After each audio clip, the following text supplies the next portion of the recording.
Hello, and welcome back to another episode of the Whiskey Bros podcast. As always, your host, Levi, TJ, and Chad. What's up? What's up, fellas? What up, man? How's it been going? It's going good. It's been a busy week. Yes. Life is I was looking forward to this whiskey and this beer tonight. But Levi you're gonna pace yourself. I am pacing myself tonight. He has a kid that could potentially pop at any, well, not pop, but come out. And a wife that could potentially pop. Yeah, a wife that could pop. And so, got to be ready to go. You just want to be of clear enough mind to get there and Right. get her to where she needs to get her to the professionals and hand her off. Yes. And then I can drink the entire time leading up to the That's thing. right. Before my first one was born the night before, I was getting pretty lit. And I remember the bartender, she was like, you're about to have a baby soon. I'm like, it's 2 weeks away. Like, I'm fine. Next day. Oh shit. Like next night. It was like 24 hours from like when that was happening. That's I was crazy. like, well, that would have really sucked. Yeah, one of my kids, we were at a Christmas party the night before. Oh, so it'd be, I know which one it is. My second kid. Well, we were because I know when their birthdays are. It's increasingly hard. Yeah, to remember. it is. all When you have four, birthdays. you're like, no, legit. My third one, I still debate every time I have to write it on an insurance form. I'm like, fucking, is it the 16th or 19th? You got too many now. Yeah, That's, I know it. That's what Carol Brady had to go through. That's right. We were at a Christmas party though, and like that night is when the water broke. So like, luckily it was in the middle of the night enough where I kind of slept off a little bit of the alcohol, but it was definitely risky business, and I didn't even think about it being risky business at that point. So Yeah. fair enough. So pace yourself. We're drinking something that's kind of cool here. It is called Flatboat. And I'm going to tell you just a little bit about this bourbon. And also, it's Bourbon Heritage Month. So apparently September every year is Bourbon Heritage Month. All right. Nice. I read That that somewhere sounds- on the internet. So it's good we have a bourbon. Well, every month is a bourbon appreciation month. So I appreciate it every month. That's right. I told you guys I was excited about this. So this is a special project that is between 1792's distillery, Barton Distillery, Nice. Okay. and Liquor Barn in Kentucky. Really? So it's an exclusive to Liquor Barn in Kentucky. They had their head guy that buys for them and everything go out and taste a bunch of stuff at the 1792 distillery and pick a profile that made sense for them. He decided where to cut it at the proof and everything like that, and they made essentially their own exclusive kind of whiskey for Liquor Barn. What proof is this one? So it's a 90 proof. All right. So it's good. It's not crazy, but Yeah. it's the right spot we need to be essentially. And so I'm expecting this to be just like a little bit of a different spin on the 1792, which was our very first I'm a huge fan podcast. of. Let's Yeah. get it. I'm done with all this teasing bullshit. Oh man. Let's get it. And I picked this up in Louisville. It's got a plastic screw-on cap though. I don't know about that. Well, But listen, man. It's from Liquor Barn, though. I'm Liquor gonna be Barn's- judgmental. No, They I'm just got a saying, lot but of- it's a Liquor Barn brand, right? So, and do they have any other What stores? are we doing here? That's not Levi's being pasted. There you go. Oh wait, you take We need this to one. trade Then. that. Yeah. Yeah. There you go. There you go. There you go. What y'all keep saying Liquor Barn? I don't know what. It's So Liquor Barn is it's that Toys R Us that got turned into a liquor That's what it store. looks Is what like it when you're looks like. inside. Oh, in Bowling Green. They have one in Yeah. Bowling Oh, Green. I've been in it. Yeah. This one was Okay. purchased from the one in Louisville, but I think there's not many. There's Oh, I was literally thinking there was Okay. only the one. that's Yeah, the big one. I've been in it. It's been a long time though. So Hold on. What does it smell like? Yeah. It don't really remind me of 1792. The way it I smells. haven't had it long enough where I don't remember necessarily what it smells or tastes like. 1792. Oh, really? I've been drinking It other doesn't stuff. smell I've bought it a few times since then. All right. Cheers. Let's see how it is.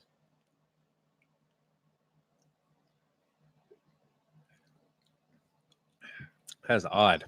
That does not taste like 1792. No, It's got a lot more like there's fruitiness. caramel. Some, Is it fruity? I don't know what it is. There's something sweet about the Yeah, there's very something upfront. There's something that's very sweet about it. It's not. It doesn't burn really bad on to me. Not too bad. It's that I need to learn enough about whiskey to know what that is. It that Crown Royal you brought. You remember how it had that like syrupy kind of? Yeah. Yeah. This it does is like have a lighter version of that. Yeah, it's like a watered down version. Of Yeah. Well, it. it's definitely not a syrup or anything because for it to be a bourbon, it like can't have any kind No, of it's not. artificial stuff in it. Yeah, no, it's no. definitely not. But I just It's much that's the thinner only way I than know that. how to describe Right. that because it's like you got whiskey and then like something else in there. I mean, it's definitely like it's definitely the corn you can taste in there. Yeah. Yeah, there's a sweetness to it. Maybe it is the corn. I think it could be the corn. Yeah, and it's certainly got some like caramel notes that you're picking up on for sure. I don't taste any vanilla in this one that you pick up in some of the other ones. Yeah, I haven't. I don't get any vanilla taste. I like it. It's quite a bit different than 1792 though. I mean, it's I expected it to be kind of just like it, but it is different. Yeah, from what I can remember at least. Yeah, they're not the same at all. I don't know. I like it. I don't really know what to compare it to. I think. Well, I mean, we keep saying it's sweet. It's not like it's sweet. Like it's it's a Jack Honey or some bullshit sweet. Like that. I mean, you just got that little hint of something in it that you're not expecting with just straight whiskey. But like you said, like this is a sound gay saying it, but the mouthfeel of it is like it's almost like water. I mean, it's just it's not syrupy. It's I don't know. I'm trying to decide. I keep drinking it. I like it. Yeah, I like it. I wouldn't say that I love it, but I mean, it's better than the Crown XO that you were. Yeah, it's better than that. You're right though. Like on the beginning, there's almost no taste. Yeah, it's almost like water, and then it all comes later. Right. Yeah, I don't know. I like it. I would definitely sip on and drink it. Not bad. Something different to try. For something with a plastic top, that's not bad at all. Yeah, right. Yeah, it's probably the plastic top's what's fucking it all up. If they put a cork in there. Flavor. They put a. Of course, I don't know. I drink Maker's Mark all the time. It's got a plastic screw on top. But they put the but no, it's got that wax seal on it. Oh, so that makes it. It yeah, changes everything. That keeps it in. Don't let it seep out. I mean, it's kind of like getting a letter that someone's tucked inside of itself, or one that's got a wax stamp seal. Oh, dude, have you forgotten a wax stamp seal letter? No, but it looks awesome though, right? Yeah, what did you get a wax stamp seal? I didn't say I have. I thought you were about to tell a story. You get one that's got a big W on it. Fuck yeah, dude. Cool. Send just like thank you and your own stamp. That way, if somebody tried to forge your letter, I'd be like, no, that's not the right W. That's right. Like, it's not the thing. Where's the crest? I don't. That's the wrong crest. That's right. Dude, my wife will send cards for like barely holidays. Oh no, we get them. Okay. We do. I'm like, man, and it's so nice, but at the same time, I feel guilty. I'm like, well, I'm not sending a Columbus Day card. Like I don't even want to send a Christmas card. I can assure you that here's what I have to do with it. I sit next to her while she fills them out over here at my computer, and that's my involvement in this process. Actually, I don't think we've got one in a long time. We off the list. You're off the list, bro, because we didn't send anything back. Yeah, she's like, fuck these guys. This sounds bad. I didn't get them. I mean, like the cards are like a very nice sentiment, but at the same time, like I kind of hate cards in a way, because you get cards and you're just like, all right, when is it okay or when is it acceptable to throw this in the trash? Yeah. Well, I don't have a problem. I don't have a problem just throwing stuff in the trash pretty quickly if it's the level of sentiment in it is what determines that. So if it's just like a card where it's pre-written by the company and they just sign their name to it, that fucker's going in the trash almost immediately. Oh yeah. But if it's like they took the time to handwrite something meaningful, the level of meaning that I get out of it determines how long I keep it. It's possible that I'll keep it forever. I'll just put it in a box of memory stuff that I have. Right. But if it's just like happy birthday, I'll display it for a day or two. Happy birthday gets a day or two. What's a good meaning? Week. What's a good I hope you're recovering well from your hemorrhoid surgery. We miss you. Yeah, I mean, until the hemorrhoid surgery is healed up, honestly. Until I can kind of get some mobility again. I feel so you can use it as motivation. Constant motivation. Yeah, okay. I can see that. So do y'all follow like a similar protocol for that? I put it on the counter and I let my wife deal with it. Okay. Whatever she throws it away, it's what it goes. Yeah, but of course, Christmas cards are longer though, because Christmas cards become part of the Christmas decoration in the house. Now that's they got to go up. They got to be displayed around. You think there's anybody out there who's puts those away and then puts them back up next year? Probably somebody. There's definitely someone Dude, petty enough to do that. I watched a couple episodes of My Strange Addiction the other night. There's somebody that will do fucking anything. There was a guy in love with blow up pool rafts in there. Watch the one on the coffee enemas. I think I did. That's the first episode, of the season. It was on. Is this on like a streaming service? So it's terrible, and I'm probably not going to watch anymore. But these people were doing like 5 coffee enemas a day. This couple. It wasn't. It's like if your wife started doing that, you would be like, all right, this is kind of fucking nuts. You might need to like do like one a week or something here if you're determined to do it. But if the husband and wife are both doing it, there's no one there to tell them they're batshit crazy. So they just fucking. Is this just like Maxwell House coffee, or is this like a special kind of? Yeah, no, it's Maxwell. It's just like coffee. They don't even drink coffee, but they just shoot it up their butthole. Yeah, the thing that was funny about that whole thing was they were sitting there like they go to the store, they're like, this one's got a nice aroma. I want this one. Yeah, well, no, they said we have different. Like he likes this kind of coffee, and I like a more of this kind. Because of the way it feels in your butt, man. The way that Colombian fills my asshole, I gotta go get it. Yeah, I mean, how do you get to that point? When was that a thing? I mean, what kind of messed up party do you go to where someone's just like, hey man, you want to try this coffee enema? Honestly, I'm curious about it. I'm not gonna lie to you, but how much of a caffeine high do you get off that? Like, I would think it'd be pretty good, pretty quick hit. I mean, so much so that the lady was like, the doctor was like, there's some, you're okay right now, but there's some risk here. And the lady was like, I cannot do my life without coffee enemas. Well, how many is this like every morning, or I mean, is this several times a day? 5 to 6, 7 times. So the guy said he did about 2 to 3 times a day, but I felt like he was like lying a little bit. The woman admitted that one day that she did it 9 times. She said one day. And it shows this woman like all perched up, laying in the bathroom floor with like a funnel and like holding it up, almost like butt chugging this coffee. And I'm just they kept zooming in on her foot, like on her toes were curling up like she was having an orgasm or something from this. It was disgusting. I think y'all have told me enough. don't watch it. I don't think I need any more than this. Don't watch it. No, on the same episode was the lady that eat cat hair. So I mean, I feel like they were making up stuff. She was looking. That's so much worse. She was licking her cat. It's worse. Oh, it's way worse. Way worse than a coffee enema? Way the fuck worse. Because I would try the coffee enema. Honestly, I would try the coffee enema with very little, like, I say very little, that would you have to try to talk me into it? I might just try it anyways. Report back. Let us know how it goes. Right. At first, the lady, they said that she was eating cat hair, and I was just thinking she's just a crazy lady who licks her cats or something like that. Like she's bathing them with her tongue. No, she's literally like getting fur balls and eating it like cotton candy, pulling it apart and just like eating it. And I'm just like, what? Have I seen this? Is this the show where that one girl was eating like ashes? Yeah, same thing. Is this the same show? Yeah, My Strange Addiction. I've only seen 2 episodes. She put on her her husband's clothes and then eat his ashes every day and stuff like that. Oh, that's sad. Yeah, it's weird. And that's the way I felt watching the second episode. I was like, these are just people with mental, like the coffee enema people were just like, they're just a little crazy. But some of these people just have mental issues. And I'm just watching for my entertainment a person that's not been diagnosed and dealing with this, and I just felt gross about it. So I'm not gonna watch any more of it. Yeah. I'm not gonna watch it. Yeah, it's a good call. That's where I'm at with it. I felt like that when I watched the did y'all watch that documentary about the flat earth people on Netflix? Yeah, behind the curve or something like that. Beyond the curve. Beyond the curve. That's what it was. I haven't watched it. You have not watched this? No, that's good. Well, I watched it. We were gonna watch it because I'm like, I'm ready to get in and like see what these motherfuckers are about. Like how does this work in their brain? But you get about halfway in, you start realizing it's just it's just people that need a group, a community. Yeah, it's like it's almost like a religion, or like cult thing. Yeah.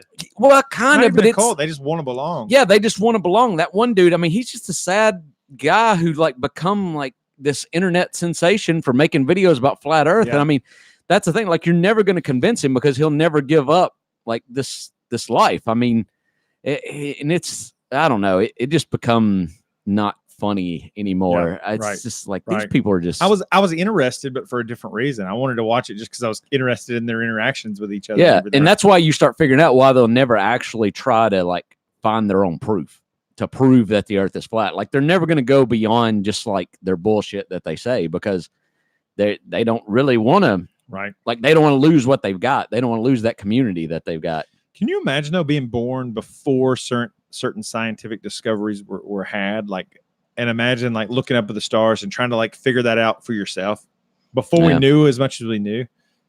Dude, that would be crazy. I remember hearing my grandparents talk about they would sit around when they were kids and try to figure out how people could get to the moon, like how they could build something high enough to get up there. Because I mean, that was in the 40s. Crazy to think about. Like that. So no one had been. That's crazy. When was the first thing even went into space? That was in the 50s, wasn't it? Sputnik? Didn't it go into space in the 50s? I don't actually know the timeline, but that sounds right. I mean, that checks out, I think. Yeah. So, I mean, that was just like they had no concept of like even how far away the moon might even be. That's kind of crazy. I mean, I'm sure somebody did, but they didn't. And now we're like, have people constantly living on the space station that flies around the Earth constantly. Yeah. I get text messages every time it's going to be like, and you can just pull up YouTube and watch it. oh yeah, You can watch the live stream of the Right. space station. I get a text message when it's going to fly by this area when it's visible, and you go out and see it, and it's pretty cool. I mean, it doesn't emit light, so it has to be like the right way where the sun's reflecting off its shields and everything. But it's pretty cool. Yeah. So for space exploration, for timelines, like it says, first photograph of Earth taken from orbit by NASA was Explorer 6 in 1959. And then Vostok in 1961, first manned flight carrying Yuri. Oh, That was Gagarin. Russian, yeah, wasn't it? yeah, he died too. He Yeah. didn't. He never returned back. Yeah, he didn't make it back. They I was reading something about him. They had like a recording of him. He was cussing everybody on the way down. All the people because I mean it was Russia, so like the ship was just half fucked up and it wasn't working like it was supposed Really? to. There's Sputnik right there. First artificial satellite launched in 1957. Okay, so There you go. 57 then. Good job. yeah, You know your space timeline. Hey, how about this one? I didn't reading this. When they sent so the it's got dog up. timeline. Yeah, first time dogs were sent to Yeah. space. R1 in 1951. Hey, Yeah. what kind of dog do you think they sent up there? Which one of you miserable Uh, bastards do we want to send up there? You're starting, going German- I You're know, I'm starting to starting on have the dogs a again. trend of shitting on dogs every episode. Yeah. No, but I do have a question though. Like with the Levi hates with the them dogs. Why, I mean, why send a dog when you could send a cat? Or I mean, you could send literally any animal, but we pick a dog That together. is a good question. Or why not chimpanzee? We Don't did they send a- train we did send a monkeys for monkey. space? yeah, they Space definitely at sent a some monkey point, into yeah. space. But I think why it wouldn't made they it send a back, monkey didn't it? first? I mean, a dog's useless up in space. I mean, what's the point? What if the dog got up there and like landed on a place where like dogs were the top of the food chain, the thriving species?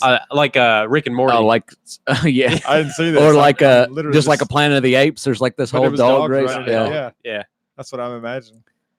That's funny. You would think they would just send like rats or like lab rats, like they do Yeah. for everything I else. think it's Sure. disrespectful they didn't put the dog's name on here or something like that. Air Bud. You Space never Bud. send a Space treasure Bud. like Air Bud up there. Space Bud. That- Space Bud hey, is the hey. newest episode. Space Bud. Hey, that's what happened to the Taco Bell dog. There- He was the there's a- first dog. Yo sent to quiero. space. There's a good chance there is a Mars. Space Bud movie. We just don't know They about it. probably That are. exactly Hold sounds on. like There Hold should on, we be. gotta look now. Is there a Space Bud? There should But be like a there- mashup where it's like We taking bets Space on this? Jam versus Air Bud. Who says there's a Space Bud?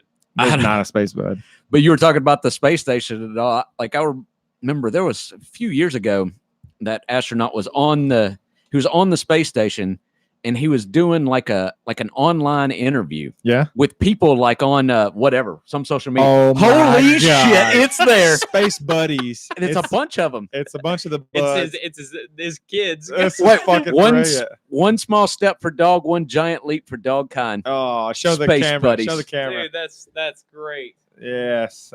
That's It's beautiful. a real thing. Space buddies. I would lost that bet. But anyhow, what's the Wow. astronaut's name? That's- Chris Redfield or Chris? Is this the one that You're smoked- thinking that has the pot? But it's up in close to space that. too? It's close to that. But anyhow, he was like doing like an interview, so people were at their computers or on their phones, yeah. like asking him questions, and he's answering them from space. That's crazy. And I'm like, I started to tell like I think it was like my granddad or something like that, and I was just like, no, it's probably best. It's probably best I don't try to bring this up. Really? Why? Well, just the fact of like there's somebody in space right Yeah. now, and I could talk to him on my phone. It'd blow his mind, wouldn't it? I think it would. I think they just wouldn't even. It is crazy. Yeah. It's insane and awesome at the same time. Yeah. Crazy. Yeah. But yeah, Space Bud. Let's watch. Space Buddies. That's hilarious. What's Rotten Tomatoes give that? Oh, it's gotta be awful. I bet it's high. I don't even try. They've lost my. You don't have any confidence in Rotten Tomatoes? Not after they shit all over Dave Chappelle's special like they Oh did. my god! And I haven't even dude. seen that special yet. God, I've seen a couple little clips of it. dude, I watched that this week. It was literally. Oh, you going to tell us what they gave it? So it wasn't even ranked by Rotten Tomatoes, Okay. but audience score of 52%. That's pretty Oh, bad. well. Pretty bad. But dude, Dave Chappelle says literally everything that they say you shouldn't say. Like he jokes about literally every Okay, single don't ruin it subject. for me because I definitely plan on watching. That's all I'm going to say is like there's not a subject that's off limits. Like if you can imagine a subject like probably that one probably won't be joked about. He jokes about it. Oh, that's It's great. amazing. It's amazing. I He's can't an wait amazing then. guy. So that's why they're saying all the woke whatever community. This is the biggest like PC community triggered thing that you can imagine. He's triggering shit everywhere. Awesome. It's awesome. So all the sensitive mamby-pambies in the world are getting upset about it. I mean, probably people that are even remotely sensitive because it's there, man. But I was cracking up laughing. I was dying. I wonder, it's amazing. I wonder if Netflix is taking some heat about that. I'm ready. Netflix don't give a fuck. Yeah, they don't get. Yeah. They've took heat about stuff before, and it just. Although they did change up 13 Reasons Why, I heard, to like eliminate the scene of the person committing suicide. I didn't even see the show, but apparently someone commits suicide. They showed it. Yeah, that's the whole thing. It's pretty. And they took that scene out when they and put it back out. Well, see, that whole thing pissed me off too, because that people were mad about 13 Reasons Why because they were saying it was glorifying suicide and empowering people and all that.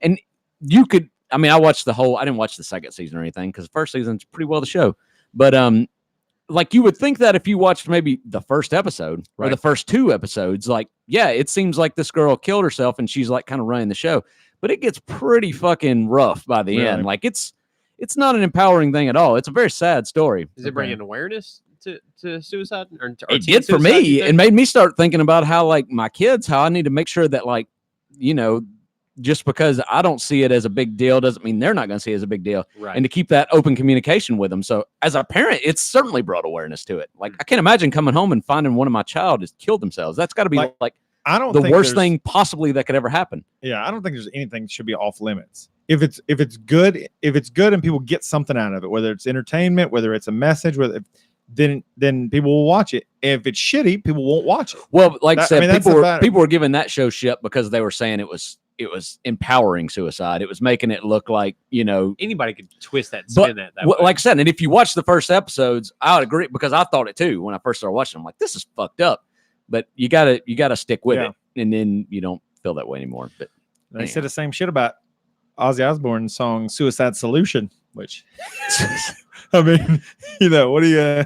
Yeah, well, I don't even know that. They could probably say something about Papa Roach's song too. I mean, Last Resort. Yeah. Well, yeah, they were doing. And what was the big one? Was that Blink-182 song, Adam song? Yeah. That whole thing was a suicide note. Yeah.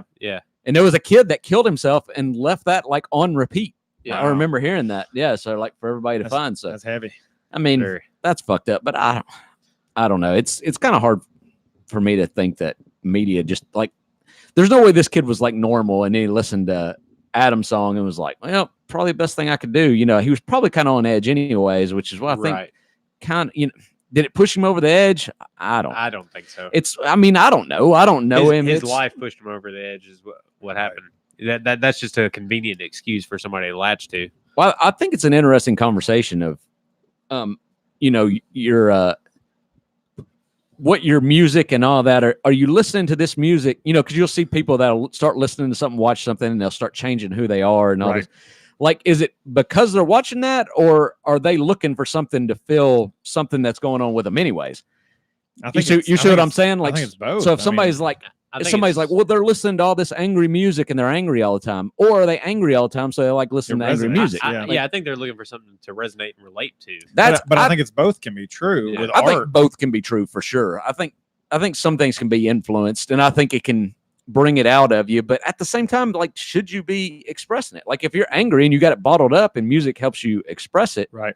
Of course, you can express anger in some very unhealthy ways, and you can express it in healthy ways. But sometimes you need to put on "Break Stuff" by Limp Bizkit and just fucking like feel that. Yeah, you don't want to do that all the time. But sometimes that feels fucking good to do. Man. That's the same thing with like happy music or something like that. Same thing with flip that side of the spectrum. Yeah, I'm in no mood to hear because I'm happy when I'm pissed. I hate that. I love that song. I love that song. I but I'm not. Oh, really? I like that song too. I'm not in the mood to hear it if I'm like really sad about something. Like, come on. Yeah, if somebody starts playing because I'm happy, you can take that song and stick that shit right up. Honestly, man, I really like when I've been at my lowest lows. It seems it. You know, like my dad would say stuff to me like certain music makes him like more depressed, but like me, like I can really like understand a Hank Williams Sr. or a you know something like that. Whenever I'm extremely sad, like and I thought I liked this music before. Like I fucking get this music in this moment, and and I like that. I think listening to sad music, dealing with it. You were a Stain guy, so you love sad music. But I think sad music can also put things in perspective because you hear someone pouring their heart out into a song, and you're just like, man, I I don't have it that bad. And like, man, I should really like not be complaining about anything. Because you can hear someone else's story, and I think that humbles a lot of people. Because like if you go someone tells you their story of their life and stuff like that, you're just like, well, damn, I thought I had it bad, but I really don't. Well, that's true. That's a good point too. I look at it, man, when you're in different moods, different things just hit you, just resonate with. Like I don't know that I knew why I liked certain music when I was younger. I just like certain things I liked, certain things I didn't. I didn't really know why I liked it or didn't, but I'll tell you, I was in a sad point, and the Avett Brothers came out with their album True Sadness, and every song was like felt like I was on the emotional journey with them. I just appreciate the music now. So now when I hear it, it's not like I go back to the place where I was sad, but I'm just like, man, I understand this music in a way that I never would have understood it if I'd have heard it 5 years earlier. Right. Like and I think that's a really cool thing about art and any kind of art. I think people just deal with emotions differently anyways. I mean, there's a lot of people that when they get sad, like they're looking for that happy song. Like they're looking to like, they need something to counter it. They just don't want to deal with it. I mean, and sometimes there's nothing to deal with, right? Like your car broke down and blah, like there's really no reason to sit around and be upset about it. Oh, fucking right. There's nothing to fix. Move the fuck on. Just move on. But some people and people like me, like I just need to be mad about it for a little while. Yeah. And I think they're all okay. It's all just how who you are as a person. And so I guess your art can reflect that. I think that's fair. I think it's fair. But I think a lot of times going through something, the obstacle is the way. The way to get out of something. Well, I know the point somebody made that I was having this conversation with about, like maybe the music influences you as a person. Right. And you can think about like gangster rap for okay. So like say like you're kind of an angsty teen or whatever, and you kind of want to be a gangster, but you don't really know. You don't live in a rough neighborhood. You don't really know. Right. But then you hear about these guys and you're like, yeah, they're cool. And they're like, and they carry guns and they do drive-bys and they do this. You're like, okay, so this is what I need to do to be like them. Right. So that's the point where it could like, yeah. So that's I guess fair. The same thing with the suicide song. Like, well, this person's going through what I did, and they couldn't figure out a way out, and I guess there's no way out for me either. So I gotta feel like that's why I don't listen to as much rap music anymore. And it's not that it doesn't have like a catchy hook or beat or something like that. It's just all I talk about is sex, big cars, fancy things, and superficial things. Very superficial things that I don't have and don't care about. Yeah. You find yourself. You have sex though. I'm kind of have sex, but not. But the way they talk about sex is not. It's very different. No, that's totally true. That's totally true. But that's not. I'm not saying it's all that. That's certainly not all rap, but it is the majority of it, and that's why the majority of it I kind of think is garbage. And I feel the same way about a lot of pop and country music the same way.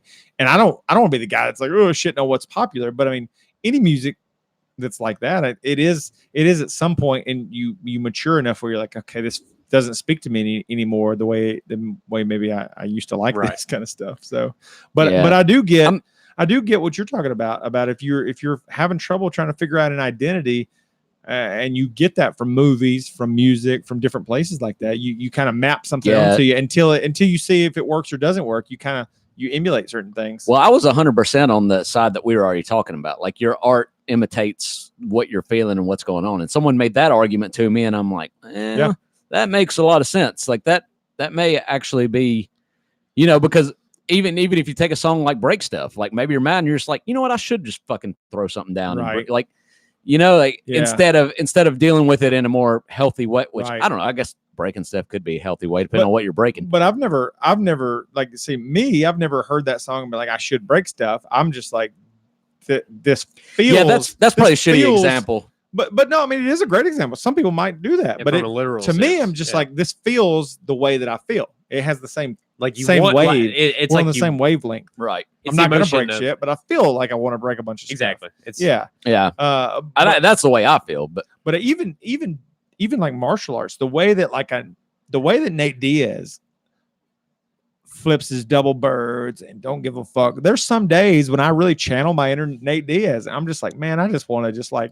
I kind of want to just say, double birds and fuck you to a lot of things that are pissing me off right now. And like, I just channel that art, man. And I guess that would be the debate. Like, does that make you a better person, or does that make you like, should you focus on that, or does that get something out? And I guess, I think it's still more about kids than it is adults when you're having Yeah. this conversation, because when you're adult, I mean, you're pretty well set in your ways. Like, you you're know not- where to draw the line on yeah, stuff. like we're in our 30s. Like it's not. Well, Levi just barely is, but you I'll know, turn 31 2 weeks from now. Yeah. So yeah, but you're on the back end of your 30s. yeah, I know, getting old as You're shit. about to turn 40. What do you mean? Well, if I'm you're just about to barely in my 30s, y'all is turn, back Chad's about in to turn 37 this Yeah. month, ain't you? Yeah. God. one step closer to heaven at 37. or hell in his case. Oh, come on, man. Just kidding. Oh, come on, man. Hey, speaking of Russia, Oh, I know where this is going. Russia. we talked about Russia with the space stuff. Yeah. No, the Russian space You're talking station. about the fight tomorrow. yeah, no. Yeah. I'm just curious what y'all think, man. I mean, I don't know anything about that. Well, hold on, say his name. What's Dustin Poirier, it? But or he's fighting Khabib Yeah, Nurmagomedov. yeah. The guy that whipped the fuck out of Conor McGregor. Yeah. I don't know anything about that guy he's fighting, so I don't. Well, I don't know. so Dustin Poirier. Khabib kind of gets on my nerves, so I don't. Oh yeah, I I don't know. never root for Khabib. Yeah. But I respect him. Oh But- yeah, but, I don't. But Dustin Poirier is to me gonna have a tough time because he's not as good of a boxer as Conor, and he's maybe he's slightly better wrestler, but he's not a Khabib wrestler. So yeah, well, I don't. I've only seen but he's a great boxer though. I've really only seen a little bit of Khabib and a little bit of Poirier, but what I've seen, Khabib's a much more dominant player. I don't think anybody's beating Khabib, honestly, until he just gets too old or too cocky or Well, something. that's I mean, what I was gonna say. it's That's gonna the, take that's something the like that. only storyline that's interesting to me right now in this is, and I love Dustin Poirier. He's a really likable guy, but Khabib has never been as big of a star as he is in this fight, and for a couple reasons. One, he beat Conor, but two, it's in Abu Dhabi, and he's the biggest star in the Muslim world as far as athletes are concerned. Right. And so he's like fucking. Is there nothing in Muslim religion against him wearing that stupid wig that he wears? No, that's a Dagestani thing where he lives. That's from like the Dagestani sheep herders. That's like a traditional hat they wear. You're fucking with me. No, that's that is not true. that's 100% The true. big fucking afro-looking wig thing. Yeah. Oh, That is not true. There is Yeah. no way. There's a bunch of fucking sheep herders wearing that matted, mangy looking Read thing. about what should I look up here? search for Khabib's hat. There is nothing. You think he's just wearing like a white afro? Like you think it's cultural appropriation situation going on here? I think he's just being funny. Like, No, it's a traditional hat. that is not a In their traditional culture. hat. The story behind Khabib's eye-catching hat. It's actually got. Read If it. you want to plug it into the What's audio, the? No, you're gonna. read it. No, don't just read the thing. We don't need to see a video of it. Just inside get the to hat that helped shape Khabib's identity. get to the thing. Well, if it'll load, we'll see. Hold on. I do like how he always puts it on Rogan when he wins a fight. God, That's you know always that funny. thing is like nasty as fuck on Oh, the yeah. inside. Oh yeah. After all, I mean, I'm guessing it's the same one. This helps. Not nothing. No, that's Jesus. You're good. Oh, that's ESPN. You still got like 1,000 ads you got to get through before you're gonna. They got to change the model for all this stuff, man. The revenue model. I don't want to pay. There's for no this. way some sheep herd. I'm looking at the picture of Khabib wearing it right now. There is no way. It's probably warm if you're in fucking Russia. There are warmer hats you could choose, like the hats you generally see Russians wear, like what the soldiers wore. Like I don't know what you call them, but you know they have the Yeah. flaps that tie Yeah, up, or they yeah. can tie down over your ears. Yeah, like the Canadian hat. So it's an honor for me because I have opportunity. A lot of people know me. And I want people to know where I'm from, and I want to show people Dagestan culture, Dagestan history, because they are very big. They have very big history in Dagestan. Very And big if I have history. opportunity, why not? His English is. I'm still terrible. calling bullshit. Why not? There's no part of this that looks like an actual hat. It looks like a wig. Maybe you want to hear. It looks like a clown You wig want that's to just not wear clown colored. Paprika is what he calls it. Oh, I have to look up that word. This is. What's wrong there, bro? This website's fucking him in the neck. Yeah, You're fucking my eyes out over here. Damn it! Y'all keep going. Open up, right, Chrome if you want to on there. I have that too. You're gonna have to hit the big button at the bottom again. This is old school. When are iPads going to get like the face recognition, like the new dude. phones do? So you don't got to. I don't know, but my work phone is that way, and I missed the button at the bottom because like I don't even know how to call up Siri on there. Like I don't have the Hey Siri set up. Oh yeah. And I don't even know. I really don't know how to use Siri on that phone. I couldn't tell you. I don't. I've got an Android phone now, but here it is. my wife's gonna be getting a new phone whenever the new one comes out. Papaca. A Papaca. That doesn't look like his. That's what it said he was wearing. No, Russian but and Soviet Army uniforms. that picture of that guy wearing one does not look like what Khabib's wearing. All right, let me look up images of. Well, no, I mean I'm not saying you're wrong. I'm not saying you looked up the wrong thing. I'm just saying like look at that picture and look at that picture of Khabib wearing it. Those are completely different things. It's just other people wearing a Papaca. Okay. Look, there's no way if you're working outside, there's no way bugs and shit is not going to get stuck in that. Like, why does it got to be that hairy unless it's to be fashionable? Like, now that is what I would expect something to wear. Yeah, like that, or like what that older guy's wearing. But there. maybe this one is just like roughly made with like an afro. Yeah, he's just wearing a hat that he's calling that's got a bunch of other shit sticking off of. He's Guy Fieri. He's full of shit. He's Guy Fieri, is what it is. Yeah. Yeah. He trolled you, TJ. He got you. Listen, dude, I don't know. He got you. Look at what Khabib's wearing. Look at what that guy's wearing. I get that guy's a little more. That's his actual hair. Because I mean, it looks okay. Hold on. Describe for people now what that chick is wearing is what, because that looks like what I was describing earlier. It looks like fox hide, and then it comes down on the side to like cover your ears. Yeah. So for those, it's just the audio version. Khabib Nurmagomedov wears what would look like a white afro wig. That's what it would look like. Yeah, right there. Yeah. Yeah. I mean, that's white with that. But he claims it's a traditional hat from Dagestan, which looks to. I mean, that checks out on Wikipedia. No, he's full of shit. It does not. I don't know. He is wearing a more fashionable. He's wearing a different version of that hat. Okay, we can agree on that at least. That's what I think he's doing. He's wearing. It's like saying that I'm wearing a baseball cap, but it's like got like a bill coming off each side and it holds a beer on either side, and it's like, this is my American heritage. Like, no, that's not a fucking baseball cap. But that would be hilarious if I was in another country and I said the hat that holds 2 beers is a cultural hat, so I need to be. Have you ever drunk a beer or seen anybody drink a beer out of one of those? No. Because I'm wondering how it works. Well, you know what I'm talking kind of about? Self-respected man drinks a beer with a straw. With a straw, yeah, for one thing. But what I mean, like, have you ever siphoned gas or anything out of anything? Like when it's up high and you suck the fluid out down low, like that's it. It's just going to keep going until you pull the straw out. So like, how the fuck does that actually work? Yeah, I don't know. It can't really work, can it?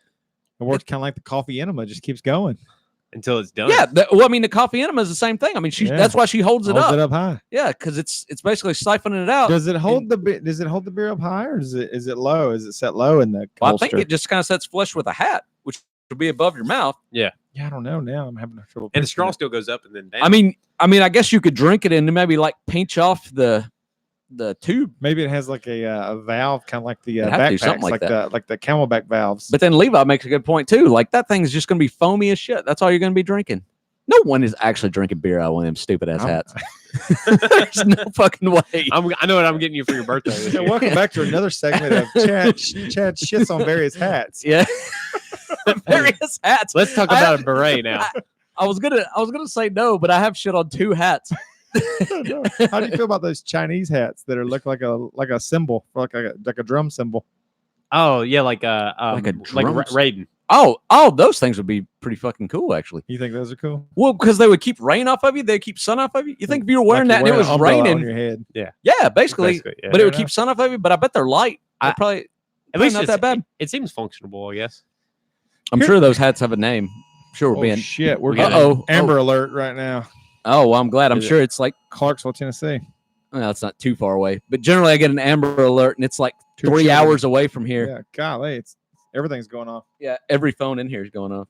Yeah, that's crazy. All right, fair enough. I was thinking about cowboy hats. Like I wear cowboy boots occasionally, but I feel like you wear cowboy boots. Fuck yeah, you have some cowboy boots. Yeah, I do. I do not. They're awesome, man. I look fucking badass in them. I've thought about it, but every time I talk about it, everybody just laughs at me. I would laugh at you. No way. I think you're awesome. But I think about like remember Hot on that 70s show? He always wore cowboy boots and he had like jeans and he had always had like a graphic tee on. Like that's pretty well how I dress. I just don't wear cowboy boots. You should get some. Levi, you should get some too. No. No. No. I mean, I've rode horses in these boots, so they're legit. But I mostly just kind of walk around in them. Yeah, I don't want have like you ever ran snakeskin in some boots or cowboy anything. boots? I mean, I have. It's not I my mean, preferred But I'm shoe for saying, running. like I bet fight or flight. I don't think that's gonna be good for you. Well, I think you're gonna have to go with fight. You kick the Yeah. fuck out of somebody with some Yeah. cowboy boots, but Yeah, your I'm not flight, I'm not gonna fly. you're kind of fucked on your flight. Yeah, that's not gonna Those go. Fighting boots, not flighting These boots. are fighting boots and not flighting boots. These boots are made for walking. Yep, not And- running. And But kicking anyways, somebody in the ass. my point is cowboy hats feel like I'm wearing a costume, but cowboy boots just feel fashionable. Really? Yeah. See, cowboy hats would be, like I don't want to wear one because I don't want to look like that. But I mean, that would be. Now, when I you can see it. when you wear boots though, or cowboy boots, you're not tucking your jeans into these boots. No, Ridiculous, who does like that? hillbillies. Chicks will do that. No, people that are actually cowboys and don't want to get their pants muddy, Yeah, that's fair. they tuck them in. That's fair. Yeah, but most Yeah. people say you got some real fancy things that you wouldn't be wearing around. No, but like if you're if you're wearing That's regular fair. jeans, like boot cut jeans, like Well, your boot cut- jeans are only like a couple inches from the ground, anyways. But So if you boot- step in any actual mud, boot cut jeans are flared a little bit to go over the boot. Right. Tapered would go better inside. no, I'm saying, but a normal person wearing boot cut jeans, Oh, that's yeah, how they would yeah. lay. You're Yeah, not yeah, going to yeah. step in any mud, and they're not going to get on your Oh pants. yeah, they're good on your Yeah. pants. Yeah, so you For got to sure. tuck them in. Yeah. But if you're wearing boot cut jeans, you tuck them in, they're going to look stupid. Real stupid. But I mean, if you don't want muddy jeans, that's what you got to do. That's- You that's do what you true. got to do. That's true. I don't step in mud most of the time with mine. But yeah, You just go square dancing. yeah, I go square dance. I think it just misrepresents who I am as a person to wear cowboy boots. Yeah. 100%. You just don't have that cowboy instinct in you. I think that hat represents who you are. It's just like wearing. I meant to say that when you walked in. That is a cool hat. Thank you. It's a Vans off the wall hat. Is Oh, that cool. even a thing? Vans off the wall? Is that like a retro hat, or is that it's still retro, a? it's retro for them? Because Well, off like the if you- wall's not their logo anymore. Vans are still a thing. no, but if you buy the old school checkered, it's got this logo on the bottom and the back of Okay. it, like the checkered slip-ons and stuff like that. Okay. It's got their old school logo. The only thing I've never been able to do is like the trucker hat style. Really? It's not that I dislike it. I think it looks good, This but I is the think they only look one I weird have. on me. Well, you just now bought your first pair of Converse ever, so Not my first pair ever. Really? I've had some when I was a kid. I don't remember seeing you in a pair of Converse ever. No, I had some when I was a kid that I was super proud of, and I don't know if you remember this, but back when we were in elementary school, Converse, I know like the All Stars, like the Chuck Yeah, Taylors. yeah. They had these special run of them that were like dinosaur themed. I don't remember this at Mm. all. You remember this? You remember? Levi remembers pair. this. Yeah, I did Dang. too. And you could pick out like whichever one, but then the big thing was the sole, the bottom. Yeah. They had a picture of that dinosaur. So when you walk, like if you walked in the dirt or something, Mhm. it would You do see that. You see the And outline of it. I wanted the T-Rex one because the T-Rex one, instead of having a picture of a T-Rex, was just a T-Rex footprint. So you stepped Oh, the thing, it that's looked pretty like cool. a T-Rex footprint. It was badass. That's pretty cool. And those are Converse Chuck Taylors. Yeah. Yeah. That's Yeah, it cool. was like a run. Which one did you have, Levi? Triceratops. I remember a lot of people had the Triceratops. I think the Triceratops may have been the better looking one, a lot of them, because I Okay. remember thought it kind of looked wanting cool. that one. I'm I was trying to sold on that remember what it footprint. looked like. But yeah, the footprint. I remember some kids having those. Yeah, and it was hard. Because Like when you're at the playground, you had the little like dusty kind of dirt where kids walk Yeah. a bunch. You could see the little footprints. yeah, and I remember we had to look for them for a while because every time that I was with my mom at the store and we found the footprint one, they were always like girl ones. They were like pink or purple. Yeah. And I finally found a pair of like green ones. There you And go. yeah. So That's I had cool, them. man. What My the shit out favorite of them. pair I had was a pair of high top American flag ones. They were actually my dad's that he had. So they were like Oh, that is original cool. Converse. I saw They when I wore bought out, these, I though. saw some American flag ones in the store I thought about. Yeah. They look pretty fucking cool. That's cool. I was like American. into shoes when I was in elementary school. Was that a thing? Like, or was it Being just a, me? No, being a sneakerhead was a. I feel like that's always been a thing. I was always into like Yeah. different shoes that I was like proud as hell of. I remember having some British Knights. You remember those? Oh yeah. Like, but British Knights. I feel like I missed that by the classic Reeboks and the K Swiss was kind of like the thing. Well, classic Reeboks had the British flag, is why you're thinking about that. I don't but remember that's those but two, I knew. I remember the British Knights, British but I never Knights did was that. just a brand, and I think I did have some of those. Remember they had the little gold like diamond on the side of them with it that said Remember that. it was a gold like diamond shape, and it said BK on the inside of it, Oh man, and that's how you knew. Yeah. I don't even Oh, remember. dude. I remember having British Knights, that brand. I would have not thought of it until you said it, but I remember it. Did y'all have any Kangaroos? No. No, You don't I remember Like this? is like the same brand of like hat that LL Cool J wears? those are Kangol hats or whatever. Kangol. I have no idea. okay, but not all the kangaroos. shoes they had like a pocket in them. I had like a couple pair of them. That was a thing, dude. They were cool as hell. Shoe pocket. I had one where the tongue would open up and you What'd could you put stuff put in in it. there? And then I had one where like I'll put my lunch money in there. God dang, nobody's taking your lunch money. Yeah, because back then lunch was like $1, like 90 cents or Yeah. something like that. And I stuck it in there. Yeah. And then I had another pair of high tops that had the zipper on the side and there were pockets in there. Now, I've talked to people that were older than me. Apparently kangaroos were big for like Gen Xers. Like See, I they don't were like remember this teenagers at wearing all. kangaroos. Huh. They were fucking cool as shit. That's crazy. I've heard people I talk about remember going to back when White House had a shoe store, going Yeah. there and buying fucking kangaroos. That's crazy. Yeah, I don't know. I gotta look this up later. I'm gonna- Reebok pumps. Did y'all have any of I remember those? the pumps. definitely had the pumps. Okay. I never owned a pair, but I was always jealous of the kids who had them because they were sitting there like, but it didn't do shit. I mean, It just pumped the tongue up. yeah, But I mean, everybody It was was supposed to, like, fit a little snugger though. yeah. yeah, that's what it may do. Yeah. And that was probably a good thing back then because like when you're playing basketball, I mean, there probably weren't as good at basketball Out there shoes back hooping, then son. as there are now. You remember Air Force Ones getting like super popular? For, Yeah, but I don't think I owned any of the like fad shoes when they were popular. Like, No. but the only one I think was like the Shell Toes when they were like super Yeah. popular. I did own a Well, pair of those. well, you had them when we had them when they You had came them, the back. resurgence. yeah, Yeah. the Resurgence, When they were yeah. originally popular, it was during the Run DMC, DMC, era. yeah. Yeah. Just- we were all. Yeah. Do y'all remember LA Lights? Yes, Yeah, or yeah, LA, we did. no LA Gear. with LA, LA Gear. Lights was the Yeah. lighted version. Remember it was the commercial was them kids playing basketball at night with Oh, all them dude. fucking little lights going Yeah. everywhere. Yeah. Yeah. And LA Gear though was weird because they were popular because they had double laces in each shoe originally when they first popped out. You remember I that? Don't You would have two Oh, different I color do laces remember and that. tie them like that. I completely I never did have any, but Yeah. I do remember that now. They were it was like them and the hypercolor shirts at the same time were like the shit. Yeah. what's it? That's kind of made a resurgence too. Like our kids with like the Skechers having the little light ups and stuff like Yeah. that. I feel like too. Yeah. Yeah, all kids shoes like that. But I mean adults were wearing these. 80 styles was so weird though, because that's when like the industrial revolution and all got to the point where it's like, all right, our needs are satisfied. Let's just start making some crazy shit. Yeah. And so they just started making just ridiculous 80s stuff. and 90s retro is huge right now. And Yep. and like, Like that. What's the 90s 90s retro? that's 90s huge? cartoons right now are crazy popular right now. Like Really? you go Like to stores, Rugrats and stuff you like will that? see fucking like trendy shirts with Rugrats. You'll see I seen a Hey Arnold shirt the other day. Rocco's I- Modern Life. Yeah. Rocco was my that was my they cartoon. re-released Rocco's Modern Life for My wife Well, was just telling me that. it's She a- said it's she a watched a little bit of movie. it. It's a movie. It's not a show. Oh, it's just Yeah, one. I was kind of bummed out by it. And I Oh, watched really? it and it was a little cringy, to be honest with you. Really? Yeah.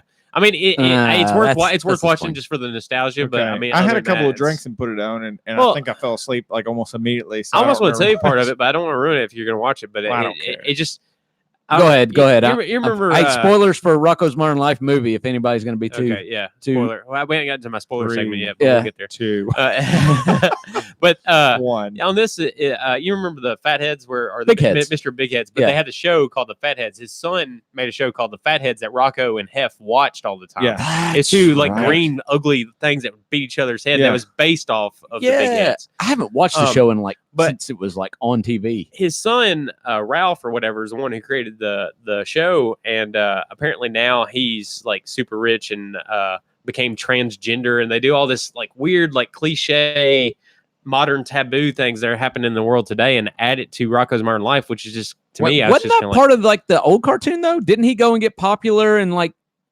I don't know, it was like a wayward son kind of story where like he got it was, but it just I don't know, it's almost like they integrated all the taboo things that are happening in today's world, and they just because what happens is Rocco is in outer space. what Apparently all the this- fuck? Rocco's in outer space. He's in apparently the Oh, yeah. the show ended But like you That's how it started. it is. He's but in I don't outer remember space. how the Rocco's Modern Life ended. Me neither. The series. So it may have ended with him being blasted off. Yeah, Into so space. they were probably, I doubt it like actually ended. It probably just like never got picked up. Well, that's the way it starts off. Is they're in outer space in his house, and it's I did see this. and then all of a sudden they land back on Earth, and they've skipped over the 2000s and the 2010 or the 90s, 2010s. Oh, because they're trying to segue from the old cartoon Yeah. to Right. now. And then Okay. he's like, "Oh wow, everything's all changed." I don't know. It's just weird. It was not what I was hoping it would be. Is the old one still good? I mean, does all that hold up? I don't know. It's I don't it's know. okay. I went back and watched. But I'm just telling you, like the Angry Beavers. car. Cat So Dog. we went to Louisville, me and the wife a couple weeks ago, and just to hang out for like a weekend, and there was like a party going on the 4th Street Live. So have y'all been to Louisville? Y'all know what 4th Street is? I've drove through Louisville. I've never like Okay. walked around Louisville. So 4th Street is this. It's kind of a touristy trap. It'd be like the equivalent of what our Broadway would be, but it's not like country themed. But it's a bunch of chain places. But what's cool about it is when you're on this street, you can take the drinks and walk out in the street and everything. So you can leave the that's bars. nice. But what's also cool about it is it's covered. So it's like a street, but it's covered on the top. So it could be pouring down rain. You could still go from bar to bar to drink That's and everything. pretty cool. And, I like that a lot. So we were How long is it before Nashville does that? yeah, I don't know. They It's got to need be getting close. It'd be awesome. But Well, they need to just take it where there's no traffic on a couple of them roads. but that whole area was a 90s themed party going on. So that everybody was wearing like 90s shit, just constantly like just neon stuff and like Was that 90s? That would be like early 90s though, wouldn't it? Like yeah, neon shit. you're thinking about 80s, but it really most of that was 90s. 'Cause like even like Fresh even like Prince ice kind of stuff. like Vanilla Ice and stuff was 90s. Fresh Yeah. Prince was 90s. All that stuff you're thinking about Well, is I 80s remember was that. probably 90s. And I remember neon stuff being like super fucking popular. yeah, like like everything was. windbreakers and everything. People would Yeah. wear. Like, but people were wearing all this shit in the street, drinking, all these young people. So it's like 18, 19, 20, 22-year-olds, all these people just wearing 90s shit. There's some of that though don't need to come back. Windbreakers were kind of fucking stupid, man. Yeah. But people pull that off. And I don't know if you watched on Netflix, they had that Slobby Robbie and Slobby's World. Yeah. This is a guy that has a shop in Tucson, Arizona that sells 90s nostalgic stuff. That's what his whole store is. All 90s. So it'd be like a Chicago Bulls shirt that you would have got back in the day, but he'll sell it for like $100 in his shop in there. You got a starter jacket? Yeah, fucking probably does. Yeah, Fucking a pull whole over bunch of jackets. starter jackets. I had me a Dallas Cowboy starter jacket, son. Oh. Yeah, everybody had one of some kind. Did you You have a starter one? jacket? Or you too? I don't think You're so. too young for that. Yeah, I think so. What was Everybody your never starter did. jacket? Atlanta Braves. Atlanta Braves. I remember that. Yeah, Where are your Braves? Yeah, that was the starter one. Jacket. everybody had one. Fucking starter jackets. I mean, were those shit, things. son. Yeah. Is that- I'm thinking starter jacket's kind of looking like a Letterman jacket. Is that kind of how it Nah, looks? not really. No, they Starter were was like the a brand. cuff? thicker Oh. windbreaker kind of thing, Yeah, but they they were had all that- pullover. Yeah, it had a Oh, cuff. is it pullover? Yeah, and so you had like a pocket, like right here in the front. So it's like a hoodie minus the hood.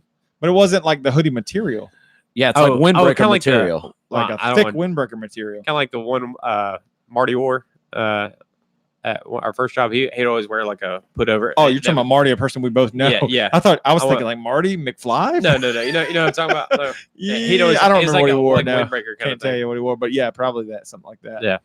I know what you're talking And they about. always the hood. The hood had the starter logo, but it was only right side up if your hood was down. Yeah. You remember that? Yeah. So when you were walking around, it had the starter the logo right way. behind Damn, it. Yeah, dude.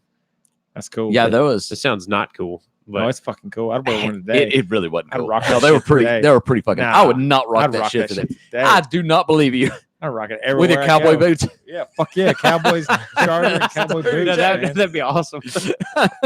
Be pimp. My oldest daughter turns 14 this month, and she's in high school. And one thing that kind of blew me away is she still takes her lunch every day. And like I asked her, like, are you like, are you a kid that's like weird for taking your lunch? Because when we were in high school, no one brought I don't remember anyone bringing their lunch to school. Not in high school. No. And she said that it's about 50-50. Really. Bring lunch to buy lunch. So she's interested in just keeping on buying it. She said that none of the stuff that the school lunch makes looks good to her. That makes me think of did you ever see 21 Jump Street? With The Joe- old Oh one? no, the new one. Newer I know what you're about to Yeah. talk. Yeah. because he goes to school and he thinking Channing Tatum thinks he's going to be the jock, and he drives up in this big old muscle car, and then all the yeah. popular kids are like killing the ozone, ain't you? Yeah, And yeah. he's just like, what is going on here? Yeah. And all the nerds are now the popular kids, and all the jocks are the loser And flame I still, because I've never got the answer to that. Like, is that legit? I mean, are muscle cars like not cool anymore? no, there's no Well, way they're not cool.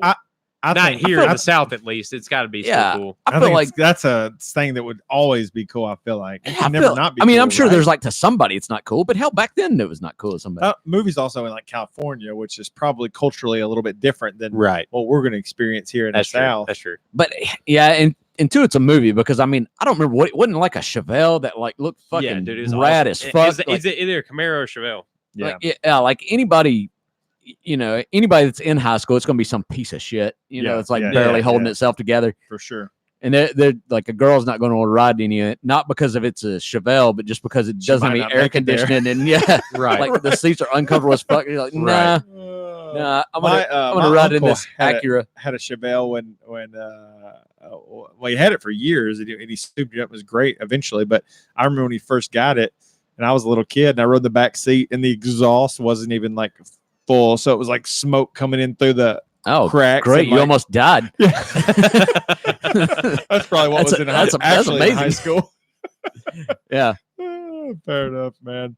But no, it's just blew me away about the lunch thing. It's such a small thing, but dude, nobody brought their lunch in high school yeah. that I can remember. But I mean, and the thing, and I'm glad like this trend has died. But people have talked about the '90s because they were watching the old ads and people were talking about it. But '90s was all about being like too cool for everything. oh right, I know. You remember that? Like, Yeah. like you couldn't really give a fuck about anything. Yeah, you couldn't act excited about anything. No. or like, what the fuck is wrong with you? Yeah, like so, like But you people are couldn't, you still like couldn't, that. There's you still couldn't a act lot of- like you cared about like your grades, even if you did care about them. Like Right. you couldn't like study real hard. Like your car just had to be Yeah, you kind of had to look like everything came easily, and that's the only way to be cool, right. Like you just got it. Like, Like you you just didn't walked try. there and somebody handed Right. it to you. right? The not trying was cool. Yeah, Right. Yeah, I mean, that exactly. was the thing. To try was really like uncool, and that sucked, man. That was not a good. There's people that are still like that though of that generation. They haven't evolved. A lot of folks haven't because I'll see it in my day-to-day life sometimes because I'm generally excited about life and people are just like, what the fuck's wrong with this guy? Like that's why they respond to me. and just to stand out in general. I mean, Yeah. no, we've got shit for this podcast just because like you're Yeah. standing out and you're putting yourself out there. The 90s, Right. you could not do that shit, man. You couldn't stand out and like be like, hey, I'm different. Like you fucking get stoned, man. Right. yeah, Like, oh, look at this guy. He thinks he's better than everybody. Like, right. like that's just the way it was. It was a terrible attitude. Like that shit is dead and needs to stay dead. Yeah. Like now it's cool for kids to Be work different. hard I mean, or people be different, Well, but people like to celebrate get good grades. uniqueness and individuality. Yeah, they do. And which 90s wasn't as bad as like the 80s. I don't know if you're talking about that grew up in the 80s, but like 80s was all about like trends. Like, there was like an Eddie Bauer jacket or whatever. And like Yeah. that's what everybody had to no, not Eddie Bauer, members only. Eddie Bauer was like a different thing. Yeah. But like everybody had to get it. If it was like shoes, like I was talking about, like the Kangaroos, like like you had to have these That's shoes crazy. or you are not fucking anything. Members only's coming back. Is it really? It looks a little different, but I seen him in the store the other day. It was like legit Sam's members Club? only brand. What are we No, talking this about? was that's members mark at Sam's Club. But like no, I seen him at like I don't know, like a TJ Maxx or something. I seen him. Levi's saying everybody's different, but I don't know if you remember, like in the 90s, though, like you still had to fit in, but you had to fit in differently. Like What are you getting at? well, you would like the starter jacket was a thing, but I couldn't buy a starter jacket that looked like yours. Right. I had to buy my own starter jacket Right, that had my right, own team right. and my own thing. Like, well, I don't think it's ever been cool to match somebody else at school. Like, damn, I now can't that's wear what I'm this saying. The thing. 80s, yeah, it was like everybody had the same. You had to wear. right. Yeah, it absolutely was. There was this thing was cool. This jacket, these shoes. Everybody has this jacket. or even Yeah. like Chuck Taylor, like the Converse All Star. Like everybody wore those shoes. your That was it. Yeah, you didn't. The- I guess that's I- kind of like the greasers, kind of all having the same. Kind of, kinda yeah, deal. kind of like that. Yeah. Which Dude, that the- movie came out in the 80s, right? It was just about the 50s, You talking wasn't it? about the Outsiders? No, he's Grease and stuff like that. talking about Grease. No, Okay. yeah, Greasers and the Socials. That was Was the Outsiders, Outsiders. yeah. but Yeah. similar. Similar Yeah. thing, yeah. No, man, I was gonna make a great point, but I lost it. Shit, I'm sorry. I rambled over your point. I feel like I've been doing that a lot this podcast. No, I'm you're not. rambling. No, you're good. You're bringing up good points. What I was going to bring up is it just what you said triggered. I remembered, popped in my head. Complete kind of different subject, but '90s styles might have been 2000s, but the fucking Jinkos. Do you remember those? Oh yeah. The pants that were so big they looked like someone was wearing a skirt. Somebody put on Instagram a Jinkos logo. It looked like gauchos. That could be is what they kind of look like. There's real big top to bottom. Remember, that's like women's pants.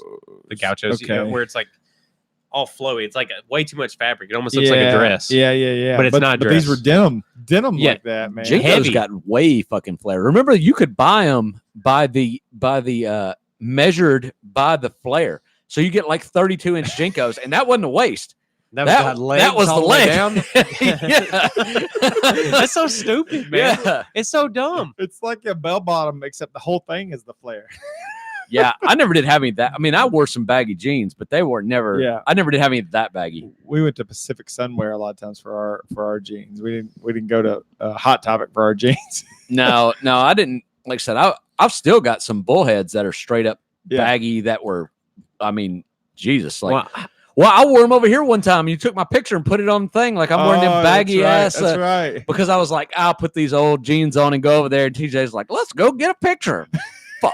How about it's like a fad for like it went from skinny jeans to real big jeans and cargo pants and all that back to skinny jeans again. Like how about we just wear jeans that fit? Well, skinny jeans are skinnier than that. You're talking about just like straight leg regular jeans. tapered leg jeans or something. Yeah, but I mean, like even during like the 80s and stuff. That like was tapered, but it wasn't skinny. It wasn't as skinny as today's jeans. Yeah. What blows? I don't mind. I think it's the fabric though. I don't mind skinny jeans. What bothers me is I mind them who's wearing them. Saggy, and when you're wearing skinny jeans, but then you sag. Yeah, it's like you're literally doing the least comfortable thing you could possibly wear. It looks like you shit your pants is what it looks like when you're walking around. It looks like there's a turd hanging on back there. I feel like now the old man that doesn't get, like, remember the old people when we were young, like, I don't get them baggy jeans. But now I'm like, you're wearing skinny jeans and you're sagging? Like, pick one. Pick a lane, bro. Yeah. Pick a lane. I've never understood sagging anyways. Like, that's a weird... That's a weird thing. It's weird how some churches why come back do you want to wear because clothes? like the women's pants are all going super high waisted now. Oh yeah, the mom jeans. Yeah, the mom jeans. I thought were terrible back in the day. Now that's one old man on it. Like that's the worst thing. Like I don't know why you would wear jeans that make you look like you're worse shape than you actually are. Right. Like I've seen women that are like fairly attractive and they wear those and I'm like, it looks like your hips look like it looks like you're trying to hide something. It creates some mystery though, at least. It does not create a it's like you don't know what you're getting when you pull them babies off. Well, I mean, I guess there's that level of mystery. It's like a freaking Christmas present, son. You don't know. It could be disappointing like socks from grandma, or it could be some fucking Nintendo. Those jeans make their ass look like shit, man. It makes it look like you have a flat ass, even when you don't have a flat ass. I know it. It's terrible. They're absolutely terrible. Like, and in a world where we've invented yoga pants, where it can make everybody look better than they even do with yoga pants. Oh yeah, yeah. And those are still going back. Those are going side by side. But the yoga pants is a problem. I feel like. Well, if you were single right now and you were there's out there no problem. The only problem with yoga pants are the people that decide to wear them. No. So the problem with yoga pants, if you were single and trying to pick up chicks, could be a real bait and switch because it will make somebody look like they have like a firm ass when they have a terrible ass. Oh, really? Yeah. I'll see. I'm out of the game too long. I don't even know. I'm not even thinking from this standpoint. I'm just thinking I don't want my girls to wear it at all. Oh well, yeah. There's that at all. Yeah, well, I'm not. I'm. You say you're bringing it back now. I have to reframe my mind here. I was thinking about like you just said you got a girl who's about to turn 14 years old. I'm like, hey, we got to shut this down. Yeah, these yoga pants ain't gonna fly. She's pretty modest and pretty responsible. Yeah, so I'm not too worried about anything there. No. But I'm just thinking like, I don't know. Sometimes you're out and about, and I see what some of these like. I've seen girls who are the same age or younger wear these crop tops with those like high waisted jeans. I'm just like, I will absolutely not let my girls wear that. You'll be shutting that shit down, huh? Yeah. Don't say that shit too much. You start doing that, and they're just gonna want to do it more. They're gonna buy that shit, and they're gonna put it up underneath their very conservative thing you want them to wear, and they're gonna be pulling that shit off and going out wearing it one day. Yeah, but if you don't put it in check at all, then they're going to do that anyway. So I'm probably like, I probably come across to some people that would hear me as like some kind of like too much talking about feelings and everything. But I end up like having conversations with my kids about why. Like I really get into the reasons why. Like, I think like I'll say stuff like, I don't know if you should do this because here's the reasons, and really just get into like the I don't know, the ideology behind it. Like I wanted to be, I thought I would be a parent that would be like, these are the fucking rules and abide by those rules, but I'm just not that. As I'm older, I think never lay down a rule and say, that's just the rule. If they can understand and they're willing to listen, I'll talk about, I just don't think this is a good idea for X, Y, and Z reasons. And that's the way I choose to kind of parent now. And to me, it's effective. It's not as quick. It's not that blunt edge tool against stopping some shit. And sometimes you have to do it when a kid's whining. Sometimes I should be like, fucking like, stop whining. Like, this is killing me. Yeah. But most of the time I choose to really break down and talk about why I'm feeling that way. And I just feel better about it. No, I think you're better because if you do that, if you say like, I don't wear that. Well, why can't I wear that? Well, because if you do, you look like a slut. And you're like, well, my friends are wearing that and they're having an awesome time. Right. So maybe I'm a slut. Right. So see you bye. Yeah, you know, like more slutty. You might push them deeper into that world. Yeah, like you don't want to do that. That's because that's the answer you give. You just like if you wear this, it looks like you're. Get on here. I mean, you think about how you're conveying a message of I am this person. What do you think wearing this? You ask them the question. What do you think this makes you look like? What's the message you're trying to convey with what you're wearing? Yeah. To me, like I was talking about the cowboy boots. If I wear the cowboy boots, am I trying to say that? I'm into country stuff and want to ride horses, or I'm into horses and stuff like that. Someone strike up a conversation with me about horses, I'm gonna be like, I don't know shit about horses. Matter of fact, I don't care about them. I've thought about eating them once TJ brought it up that one time. Yeah, I'll eat a but horse. I mean, other than that, I mean, like I don't give two craps at all. So, but anyways, I think it's just about how you react to that. Yeah. But the thing is, you're going to get an impasse one day, and they're going to be like, I really want to wear this, and you're going to be like, I really don't want you to, and then you're going to have to decide. Which you can't make that decision right now. Obviously, it's going to depend on what they're wearing. I mean, a lot of factors. You know, they also if they're literally topless, that's a different conversation. Than I think you should put on a top. Yeah, I kind of think you should wear something. You know. But I mean, it's kind of goes both ways though. Just because you say something doesn't mean that they're going to react in a certain way either. It depends on the kid. Kids are totally different. It depends on the kid. But I just know the more you try to open that dialogue early, so it's not the first time when you sit down and try to talk about reasoning. If it's the first time you've ever done it, they're gonna be like thrown off. But if you've built that trust over a lifetime of being honest with them and steering them in the right directions, but not steering them so much that they feel like you're trying to control their life. I mean, fuck, I don't know. I'm just now approaching this, but I understand what you're saying. My philosophy. If you close them off too much, they're going to go rebel against it. It's the preacher's daughter. But if you've laid the groundwork of building that trust, then there's no reason to not trust you. You know. Well, I just think there's some things that you can just be firm on, just because. For sure. You're in my house, you're not doing. I think the only. I think if you can be firm on things as long as you're lenient on other things. Right. That's true. You know, if you start being firm on everything, that's when you're going to be screwed. And make sure you're consistent. And that's when they're going to just peace out one day and you're never going to hear from them again. And I can't in good conscience get on to my kids for something that I do. Like when I hear them say a cuss word, I'm not going to flip out. I was watching some old TV show where they were flipping out on a kid for saying a word. And I'm like, was this a Christmas Story? It was a show about that time period. Okay, something gotcha. My wife likes to watch black and white TV shows, old stuff. She likes really wholesome stuff like that. But we were watching one in bed the other night, and the kid they never would say what he was saying, but they were insinuating that he was cussing, and they were. I mean, the dad was ready to beat up the other dad of the kid that taught it to him. Like that's how pissed he was at it. Sorry, what? I was just here. Like I think I hear Levi like breathing into his mic. That's the only thing. That's I was wondering what your face was saying. I kept like trying to look around. I'm trying to hold my breath. I'm like, I don't think it's me. And you're currently talking, so yeah, it could be. It's all right, man. It happens. No, but like my kids, when they'll say a cuss word now, I'm like, I don't know how to handle this because I'm cussing in front of them fairly frequently at this point. So you're cussing in front of them. It's not much you can say. Yeah, so I just kind of like, remember time and place for these kind of words is what I usually end up saying. I'm the same way. One of my kids, they just opened up the fridge and grabbed a beer and cracked it the other day and just started drinking it. And I'm like, well, all right. I'm like, well, grab daddy one. No. Okay. But how hilarious would that be, though? I thought they really did it. That would be the greatest. Can you thing imagine ever. that if they just do it? They just like looked me in the eye the whole time Yeah. and just cracked it and just turned it that's up. funny. Yeah, and just said, "Daddy, why do you drink this shit? It don't taste good." I always ask them to mess with them. Like, you want a drink? You want a drink? You want a beer? And then the other day, one of mine said she did want to try a sip, and I was drinking like an IPA, so I knew she was gonna hate it. So I said, "Sure, go ahead." And she took like half a sip, and it was spit out everywhere. There's no way she was getting that IPA down there.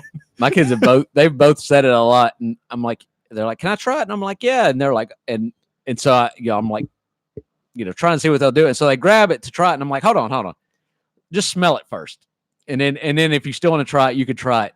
And especially if it's whiskey. Like they get a whiff, they're like, it burns my nose. And I'm like, yeah, it's worse in your mouth. and it's like they're just out after that. They don't want to try it anymore. And they're like, why do you like that? I'm like, same reason I like spicy things. When you get older, you like stuff like that. You appreciate it. Yeah, you appreciate it better. Like, I don't know how to explain it. I mean, I don't know. When you get older, your tastes change. Yeah. I was telling you guys in a text message about the documentary on about whiskey called Neat. Yeah, I tried looking it up. I couldn't find it on Netflix. It was on Hulu, I think. Okay. I think you said it was Netflix. I may have, but maybe because I was drinking whiskey. I don't know. It's all good. I don't have no Hulu. Can you watch Hulu's entire catalog for free if you want to watch the ads? Or is there some stuff you can't watch? Probably. I It's don't probably know. restricted, I'd imagine. Is it restricted? I don't know. I don't have ads on the one I'm watching. Because So. you're paying for it. Son, you Well, balling. I mean, somebody I is. may not be. You balling. You, I may be using a password of somebody in a different house, potentially, allegedly. is that even possible? Can people even do that? Absolutely. That is crazy. I What know- kind of dishonest fuck would do something like I know that I see Levi's account on there when I log into my account, and I know that neither one of us are paying for that? Jesus. it. Well, fuck. yeah. Damn. So, Well, maybe one day you'll see my account on there then. yeah, maybe I don't know. I'll figure out how many we can add, and I'll see if maybe we can. But anyways, this documentary was pretty good. It was really focused on bourbon, but the thing that was cool about it is a lot of things were cool, but the guy was saying that it takes so long. Like if you're a master distiller, you will probably not taste your third batch that you oversee the production of. So you'll taste your first batch at one point, you'll put it in, you'll taste it eventually. Your second batch you'll probably taste, and you're getting better all along because you're learning like things to do. But you're only like 8 years, like per batch, right? Or 12 years at the most. Yeah, but by the time you get to the point where you're a master distiller, where you're actually overseeing the operation, I don't remember how he phrased it, but it was. Shit, I can master it still right now. Maker's Mark, y'all holler at me. I can tell the difference.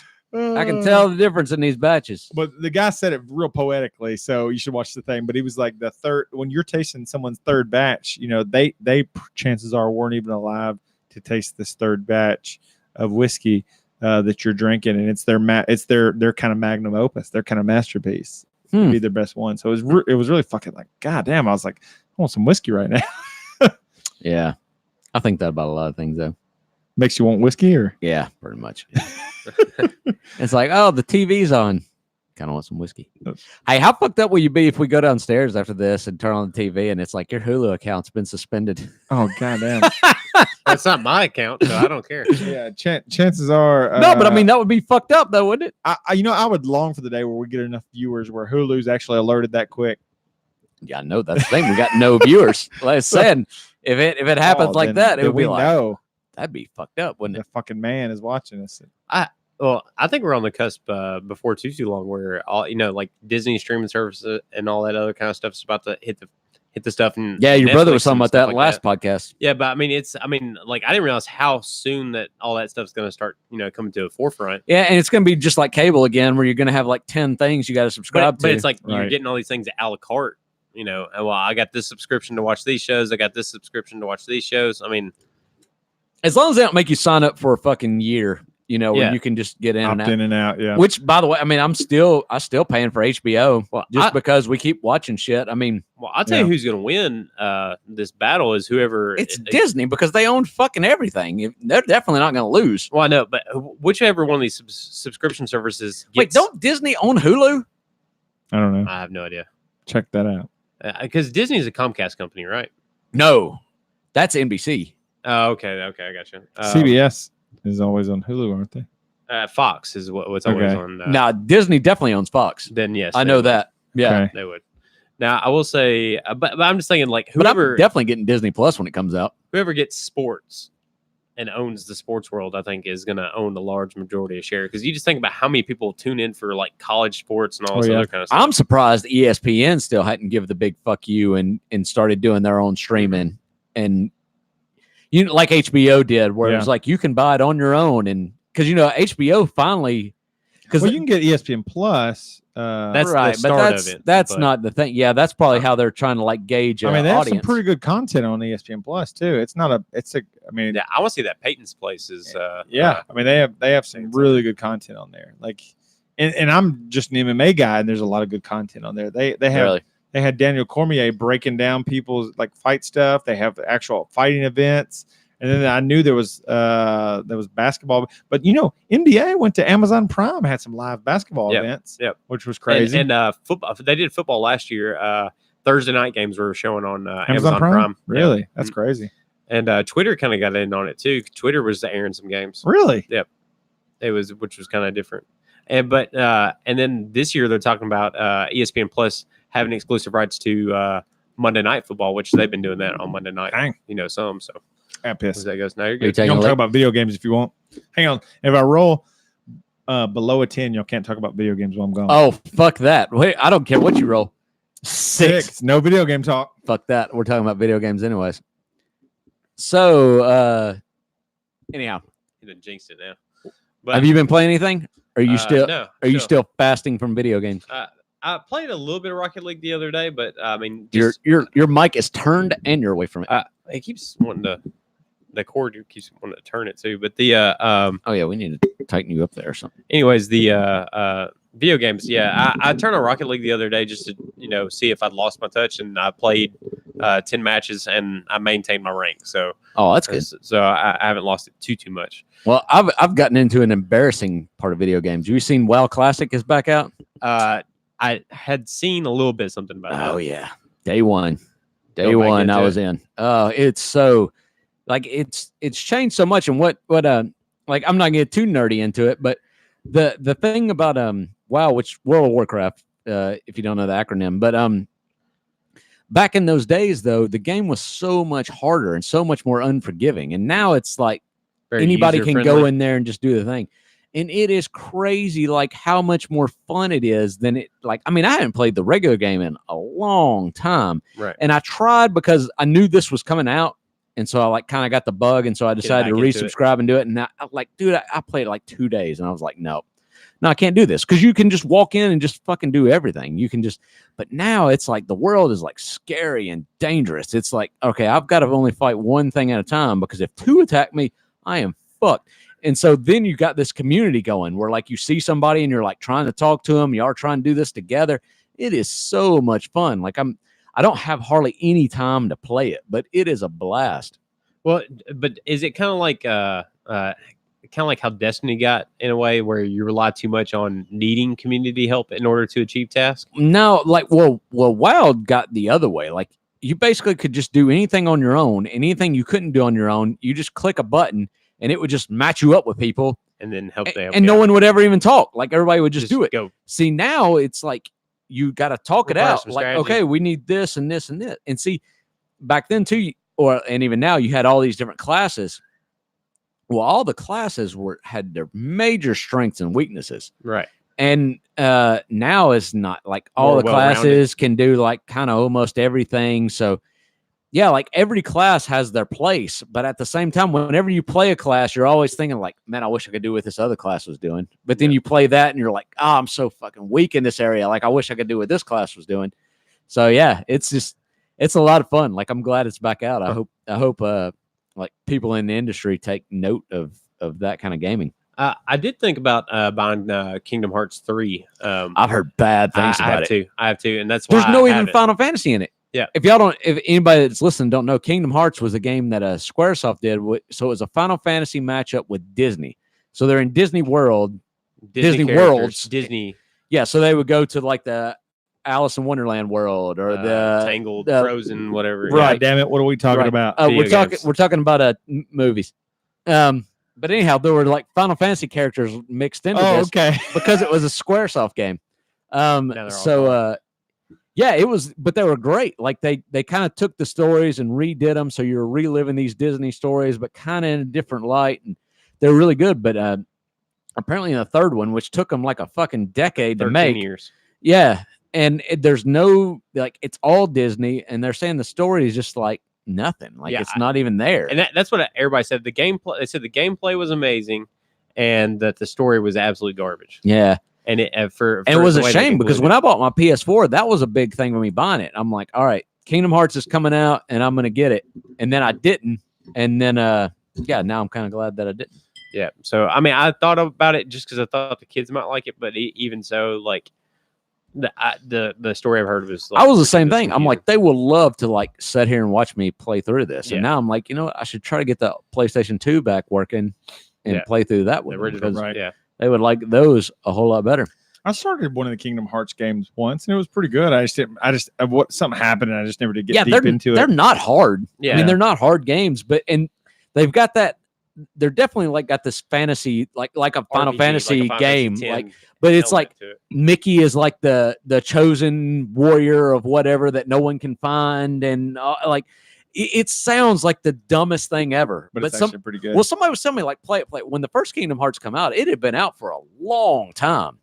And I finally decided to get it, and it was great. It was so good. Like there's like the what is it about like the princesses? You got to get like the 7 princesses, right? But they're all the Disney princesses, so you've got to Like get Snow them all White, together, Cinderella, all and them. yeah, it's just really good. What was the first RPG you guys played? Ooh. It was Final Fantasy 2, which was actually 4. If you look at it now, it's Like Final the- Fantasy 4, but Like they called it versus the 2. American. Okay. Yeah, in Japan it was 4, but they called it 2 here. That was the Okay. first one that I played. Uh, if you don't count Legend of Zelda, Legend of Zelda's kind of an RPG. Secret- But was it like a Secret- turn-based? Yeah, Legend of Zelda would be more of like an action RPG. Yeah. Yeah. The first one was action RPG for myself. It was Secret of Mana. Okay, well that's a SquareSoft. Square That's Enix, still more RPG than like. Still Yeah, 'cause turn-based. you isn't still- it? you I- still- it's I'd not- still it's call not- that an not- RPG. Not turn-based, but it's action RPG. Yeah, You rank but- up your characters, you get upgrades. It's very upgrade centric. I still think that game's classified as an RPG though. I think that counts. Yeah, you're casting spells. You're doing What was all that great stuff. about Secret of Mana is there are 3 characters, Yeah, and you you play could each co-op. control it. Well, I've got 2 sisters, Oh, that's so perfect. the 3 of And I us got we two I bought got two the brothers, thing. so we played the whole We thing. played it Yeah. together. It was a lot of fun, and it just It makes worked my out. top 5 list. I mean, it's one of my favorite games of all Really? time. I honestly I could not tell you anything about the story other than just like how it starts and a few things along the way. I could not tell you it's been a long shit about time. it. But I know we beat the game. Yeah.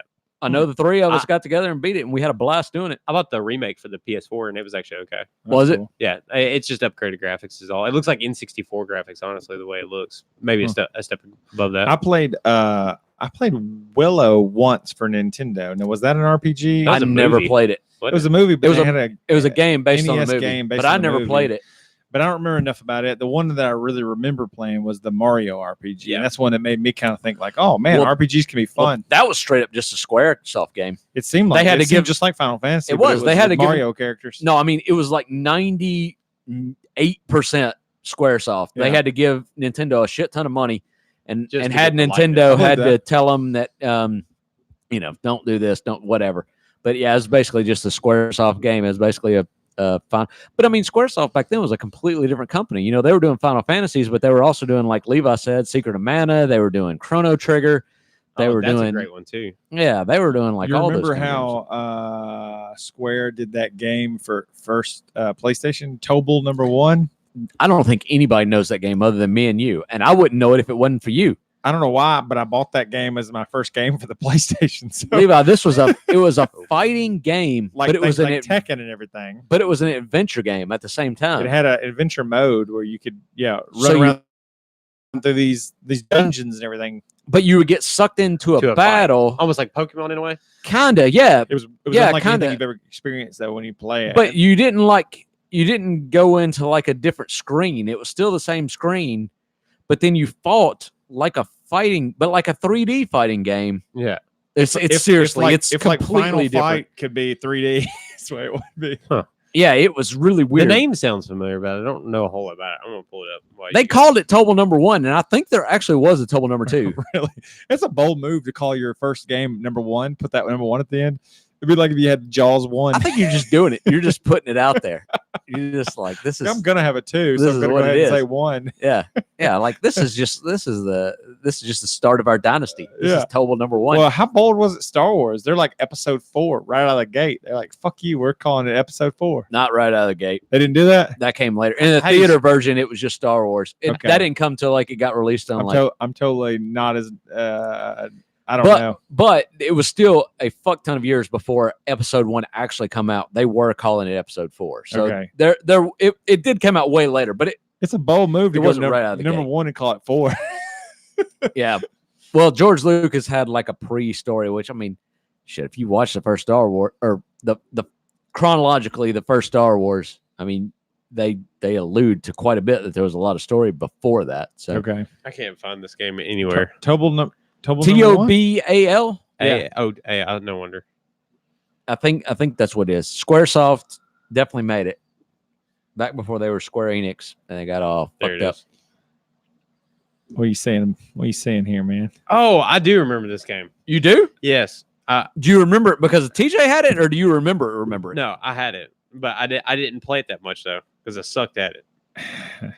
I was really young, but the art direction for it and stuff like that Looks like Final it's Fantasy. Dragon Ball Z. It's okay. Oh, dude, it is Dragon It Ball is. Z. I I didn't know what that. Dragon Ball Z was back then, but you're right. That's Yeah. exactly what it looks like. it's the same art. Yeah, I'm 100% positive. It's Square. It's got to be. it's Yeah. it's kind of like Dragon You Quest in a didn't, way. you didn't buy a PlayStation until you played the demo for Final Yeah. Fantasy VII You on my probably, PlayStation. you probably had Yeah. that one right there. Yeah, that's what he Yeah, had. that's what I had And right right, there. see, it says Final Fantasy VII sampler. Well, I That's- go over at TJ's house, and he's Show got the this camera game. that. He's got this game, and it comes with a Final Fantasy VII sampler. Now, understand, Final Fantasy VII is already out at this point, and I'm fucking pissed because I got a Nintendo 64, and I'm like heartbroken because it's PlayStation only. So then I go over to his house, and he has the demo. I play the demo. Shit, I'm remembering all these characters now that you're showing it.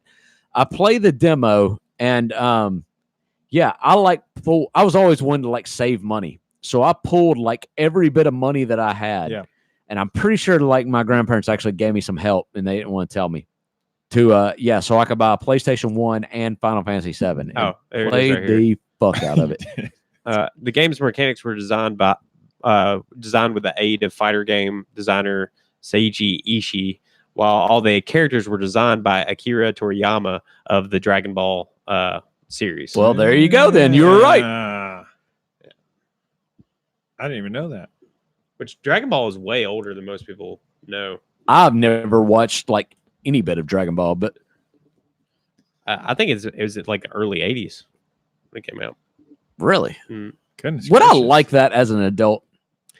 Probably not. Oh, really? I mean, it's good. There's really funny parts to it. Like he just pulls down his pants and his little cartoon pecker just pissing off the side of a cliff or whatever. It was, Cartoon Pecker yeah. picking off, pissing off a But cliff. the I'm thing in. it's really funny is like Asian stuff are really like they're really pervy. Like Master Roshi, like he's always like hitting on like young like little Japanese chicks in the show. Oh, And yeah. every time he sees like like a Dude, shot of that's- cleavage, his nose starts bleeding. All That's over the always place. weird. You Yeah. got me to watching that Sword Art Online, and like Yeah. the first half of the Weird. first season It's was cra- like it's cra- fun, It's and then cringy. suddenly it got into this like weird incesty, and then there was almost this like tentacle porn kind of rapey vibe, and I'm like, Wow. whoa! Like we went to a weird thing. Do you remember that from like the first? It was like the second half. The second one, yeah. Well, the whole that whole show was very cool, and then all of a sudden the bad guy all of a sudden got super pervy and rapey, and then you're just like, Yeah, what? that's like What? there was like two halves of the first season. Yeah, Yeah, and then and the you're just second like- half. It took a dark turn. You're just like, what is happening? Yeah, and then the dude's like the main dude's like his sister is like crushing on him or something. And I'm like, what the fuck are we doing here? Well, the thing was, it's okay because she didn't know it was him.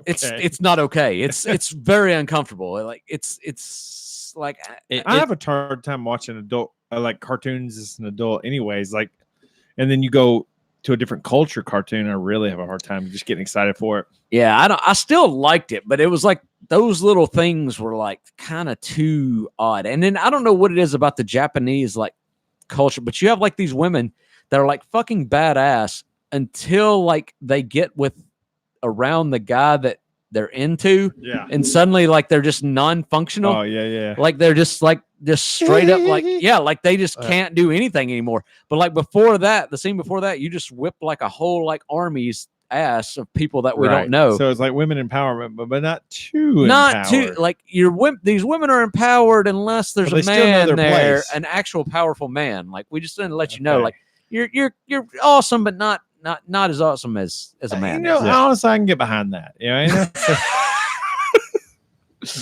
All right, hold on. I'm gonna take a leak, and if I roll less than a 10, y'all can't talk about sports while I'm gone. Oh god dang. Well, fuck. All right. Yeah. I don't know what Levi would want to talk about. He's not watching football as much anymore. Well, football just started, so I heard Antonio Brown was going crazy. He's a dumbass. So he got into a shouting match with the GM who just paid him like $30 million guaranteed to come play for his team, and wanted to talk about how he's stupid for fining him $40,000. Really? He got fined $40,000 because there's mandatory practices and events they're supposed to show up to represent the team. What and he's talking about practice. And but he's no, I'm talking about like media events, like marquee things where he's supposed to be kind of like the face of the franchise. He's a big name. Yeah. And he didn't show up to this stuff, and he got fined $40,000, which when you got like $30 million guaranteed in your contract, and the contract's for like $80 million, like $40,000 is like nothing. Right. I mean, he could wipe his ass with it. I mean, it's nothing to him, but he wanted to get in a shouting match and just like, this is petty. But we're talking about a guy who like dyed his mustache blonde at one point just because he's just going off the deep end being crazy. But I don't know. I think he's a diva. If he was an employee of mine, I'd have fired him already. Mustache blonde. Yeah. I mean, he went Dennis Rodman kind of on this stuff. Like he's just doing all kinds of weird, funky stuff with his hair and all this other kind of things going on. But I wonder, like in black culture, like dyeing your hair, how that's perceived. Like if you dye your hair blonde. Well, I mean, look, I think that's fairly common because, Odell Beckham and all these other high-profile athletes. You see it a little bit, but you don't see it a ton. No, not a whole lot. I mean, but I don't know. There's a ton of different hairstyles going on too. I've never once dyed my hair permanently. I did used to use this. I have, but I used this hair gel that would make it like extreme colors when I was. I did that. Dude, too. I was in like college. I was in like community college. But that was popular there for like a year or two. Green hair gel in my hair to look like punk rock a little bit. Like that's so stupid. Well, it's kind of like that Green Day like punk. I don't know, kind of era there. But I never did dye my hair or anything. I'm not like bragging about it. I'm saying I never did. I did. I regret it. There was a point where I kind of wanted frosted tips a little bit. I think I did that, but I just never did do it. Yeah. Well, I'll better all power to you. Tips. Yeah, you were frosted tip, dude. Yeah. It was pretty cool on you, though. It did look good. I got lots of compliments. I was watching I'd Malcolm. Do it again. I'll do it tomorrow if it gets cool again. Please do it. No, it is cool. Do it again. The most Malcolm in the middle, that one of the guys on there had frosted tips. Yeah, the older brother the other day. Yeah. But the most humiliating part of that is the process. You get this like baby cap pulled on you, and then they take like a little latchet thing, start pulling out little pieces of hair, then paint it. And then you got to sit up underneath that little thing like old ladies do to get their hair turning colors, and you're just like, I feel like the biggest sissy right now. I had somebody do it for me, so like it was like in a house, so I didn't have to actually go to the salon and do it. But dude, I was thinking about just yesterday. I saw my grandfather, and my grandfather's like his trademark for like 30 years. Yeah, he would get a perm, and he had curly hair, but it was a perm, and like that's all I knew growing up, so it didn't seem crazy. But now I think about it, now he's not doing it. His wife died, and she always did it, so he just hadn't done it since then. But I'm like, that's crazy to think that my grandfather, he's like he was a factory worker, like he worked on a heavy machine and equipment, a tough guy. He was getting a damn perm every couple of months. That was cool, man. That's so funny to think about. Like, I can't imagine anybody getting perms now. And he looked cool. Like, I liked it. I kind of wish he had the perm still. I'm getting into plastic cap whiskey. It kind of shut up, man. It kind of bothers me that he's not got the perm now, but it just seems so crazy to think about. Well, I mean, you go through different fads. I mean, the longest time that I knew you, the faux hawk was the style, but you've changed it up in the latter years. And I miss it in some days. Oh, I did that with my hair before I left to come today. You faux hawked it? Well, because my daughter was like, "You should do a mohawk. You should do a mohawk." So I took it on the sink and I like did it like straight up like a faux hawk. Oh, she was like into it. She was like, "That's the way you need to leave it." I'm like, "Now that we film this stuff, I can't leave it like that." I mean, but it actually did look kind of good. I'll be honest. I miss it a little bit, but I just I don't know, the new look, the new style, the kind of combed over. Yeah, feels a little more grown up, a little bit, I guess. Yeah, I don't know. I get that. I mean, honestly, the style for men's hair is kind of that 50s style haircut. I feel like it's I say 50s. It may not be 50s. It may be misrepresenting that. But I mean, clean cut on the sides and, combed over on top and, pretty straight. Yeah. And I like that, but I'm a little bit for me, I don't want to do the hard part. Like where they cut in the part. My hair's thick enough. It helps. It won't lay over if I don't. But my problem is my look that I want to go for is like I care about my appearance, but I don't care too much. Gotcha. 90s. Like I feel like when I go 90s. How often do you wake up? That's right. No, it's not that bad. I care a little more than that. But I just do this because my boss makes me. That's right. That's exactly. I'm like the what's that that black and white movie that Kevin what's the director that made the black and white movie about the guy that worked at the movie rental store and the convenience store? Be Kind Rewind? No. I'm not thinking. Oh, Clerks. Yeah, Kevin Clerks. James. Or not Kevin James. Kevin Smith. I feel like that's the whole mentality in Clerks is like I care, but I don't care too much. I'm telling you, that was the 90s thing. Like you just had to, it was about not giving a fuck. But that's me. Like I feel like if I go hard part, it looks like I really am trying too hard. How often do you get your hair cut? I don't know. Once a month. Okay. Well, you're not trying too hard. How often do you get your hair cut? Once a month. Usually about once a month. It's usually like right the week we get the podcast is usually when I go get it. I push it. Now, I'm like every like 6-7 weeks. Now I went a spell there where I was going up to the guy like every 3 weeks, and that was the most. I've never gone every 2 weeks because it's just too much. But it's gone up in price. So black guys or white guys that get black guy haircuts they go like every week, every single week. Yeah, to get a haircut. Yeah. Get that. There was somebody we used to work up. with. Her husband, we used to go every single week, and I was just like, that's way too much. But man. I mean, like, if you're going to have one of those haircuts that requires that kind of maintenance, that's the way to look. There's best. a lot of how much you invested in that. I mean, that's expensive. But that was the thing, though. My wife's grandmom, she still has like her day of the week, like that's the day that she goes and gets her hair done. Really? I mean, back in like the 50s, like that's just what women did, right? I mean, they would just like that was their day, and they got their perm did or whatever. Yeah. Now, hair did. Now shaving about it whenever it's every now and then. You shave? Well, you got a beard. Not now, shaving. so That's what I'm saying. Yeah. Like, so I don't care about how that looks necessarily. I shave every other day. I like to get that hair popping out some on the off day. The stubble, yeah. But every other day I'm shaving. I shave once a week. God dang, dude. I can't. Nice. I can't. Look at this though. I haven't shaved since Monday. That's where I'm at. Okay, so you're not growing it super fast. Nah. It's more of a slow I grow growth. slow. Everything grows slow. Yeah.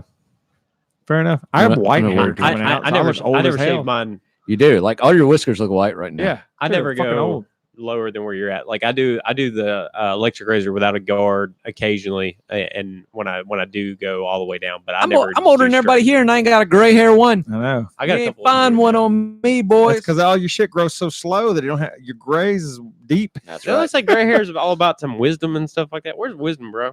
No, I don't think that's not what it's about. Yeah, It's about being old and about being time to kick out. Time to kick out. I believe I was catching gray hairs when he was like 15. Early, yeah. It's getting worse. It was in your early 20s when you started doing it, though, wasn't it? Nah, it was mid-20s? teens. Teens? Yeah. I think 16. But you don't have a ton, but you'll see a few. No, I had it on the side of my You're head. real salt and pepper when I seen you on the the other day, sides. bro. Which one of y'all has more gray hair? Steven's got a little bit more. He smokes. Look at all that. Which one of y'all two? You or TJ? Oh, he does. He yeah, has on way the more side- gray side- hair. Yeah, My sideburns aren't go you? straight white, though. Yeah. My burns Yeah, I can get see the one. straight white, son. Let's say pull them Look at these headphones. burns. Show them the other side. Yeah, they are over here. white. Yeah. Oh, yeah, they are white. I would be like friggin' Damn, straight boys. up like George Washington. I'm gonna find a new crew. Wings. I can't be hanging Oh, around y'all looking God all fucking dang, dude. old like this. Everybody's gonna be. Hey, when we had that old Everybody's picture, gonna you be- looked the oldest that out of face all app. of us, man. Oh yeah, I looked a lot like my granddad. That was kind of weird. That's creepy. Yeah, I didn't look like him, but I looked like that was the first thing I thought when I saw it. I'm like, What- man, this looks a lot like him. It's crazy how good that app is. Yeah, Hey, did y'all ever go through a phase where y'all in your 20s, early no. 20s or whatever, do I'm scared like of what this like question's gonna be. Well, no, like a goatee was like a real popular thing there for a little while. Did y'all ever try to do anything facial hair wise? I've never rocked any facial And the only hair reason I say other that is than 'cause, just stubble. There was like a flashback thing of Rhett and Link I watched on YouTube where it showed like their previous styles that they did, Yeah. and seeing them with like a straight goatee, I was just like, man, that looks weird. Looks like a serial killer almost in a way. Yeah, I never wanted any facial hair, and then I got to the point to where my facial hair was white. So, and then I didn't want to do it because it makes me look too old. So Is your mustache white? everything. Because looking at you straight, I've your thought mustache about don't doing, look it. but it's like it seems like so much fucking work. Your dad's man. got a killer mustache, doesn't he? My dad, yeah. My Killer dad, Your dad mustache. looks like Tom Scary. He'll Not shave Tom it. Selleck. Selleck. he'll Tom shave it Scary, occasionally, is what I'm but saying. yeah. Who's Tom Scary? Here, I show his dad. Who is reminds me that? of Tom Just tell me who he is. He was in the movie Alien. Is a river runs through it? Oh well, Oh, probably. okay. Yeah, I've seen that I've guy. seen River seen Runs those Through It. movies.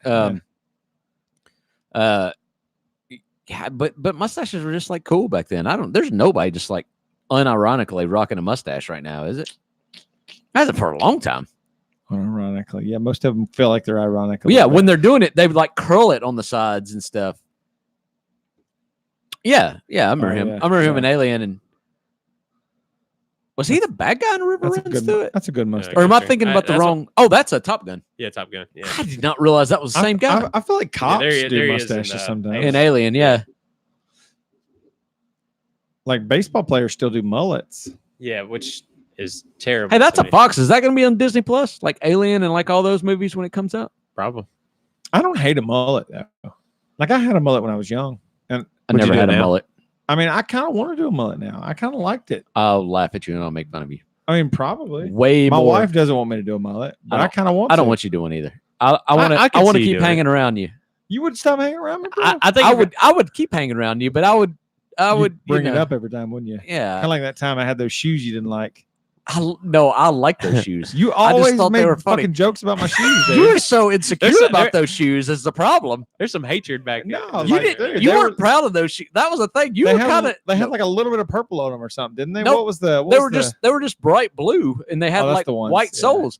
But I would always just talk about That's them, and the like you would ones. get so defensive about them. You were insecure about No, them I shoes. feel like you were hating on them. I was like, "What about them shoes?" You were like, "You always talking about my shoes, right, bro. motherfucker. What the fuck?" Yeah, He's Like, still talking why do you about. always got to bring it up? I know, and I find it kind of ironic. and- You showed up with some bright ass red shoes And, today. and all I would say is like, "Man, what about them shoes?" That's all I would say. Listen, I'm not mad at you, but I just feel like I think you're a little insecure Listen, about your shoes. I I just- think you bought them shoes and you were like, I don't know if I should buy these shoes. I don't know about this. I think this is a little loud.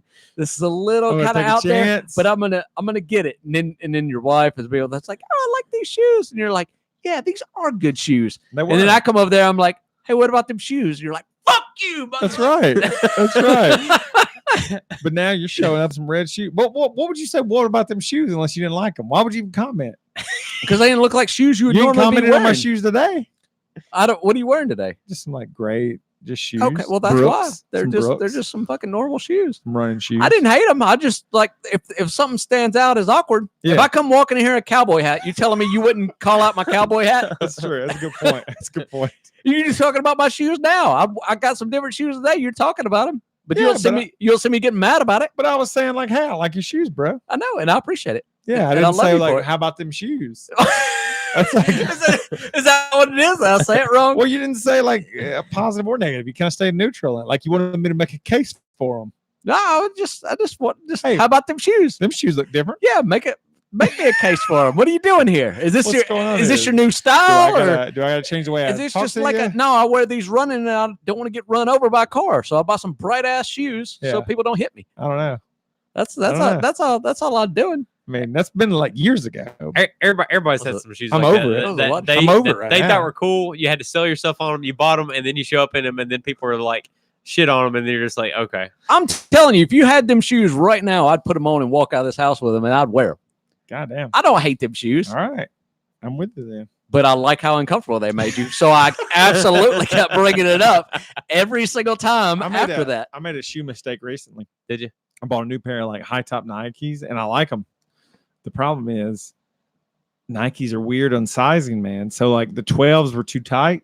Yeah, and Nikes run small. 13s are a little bit too big, and I went 13.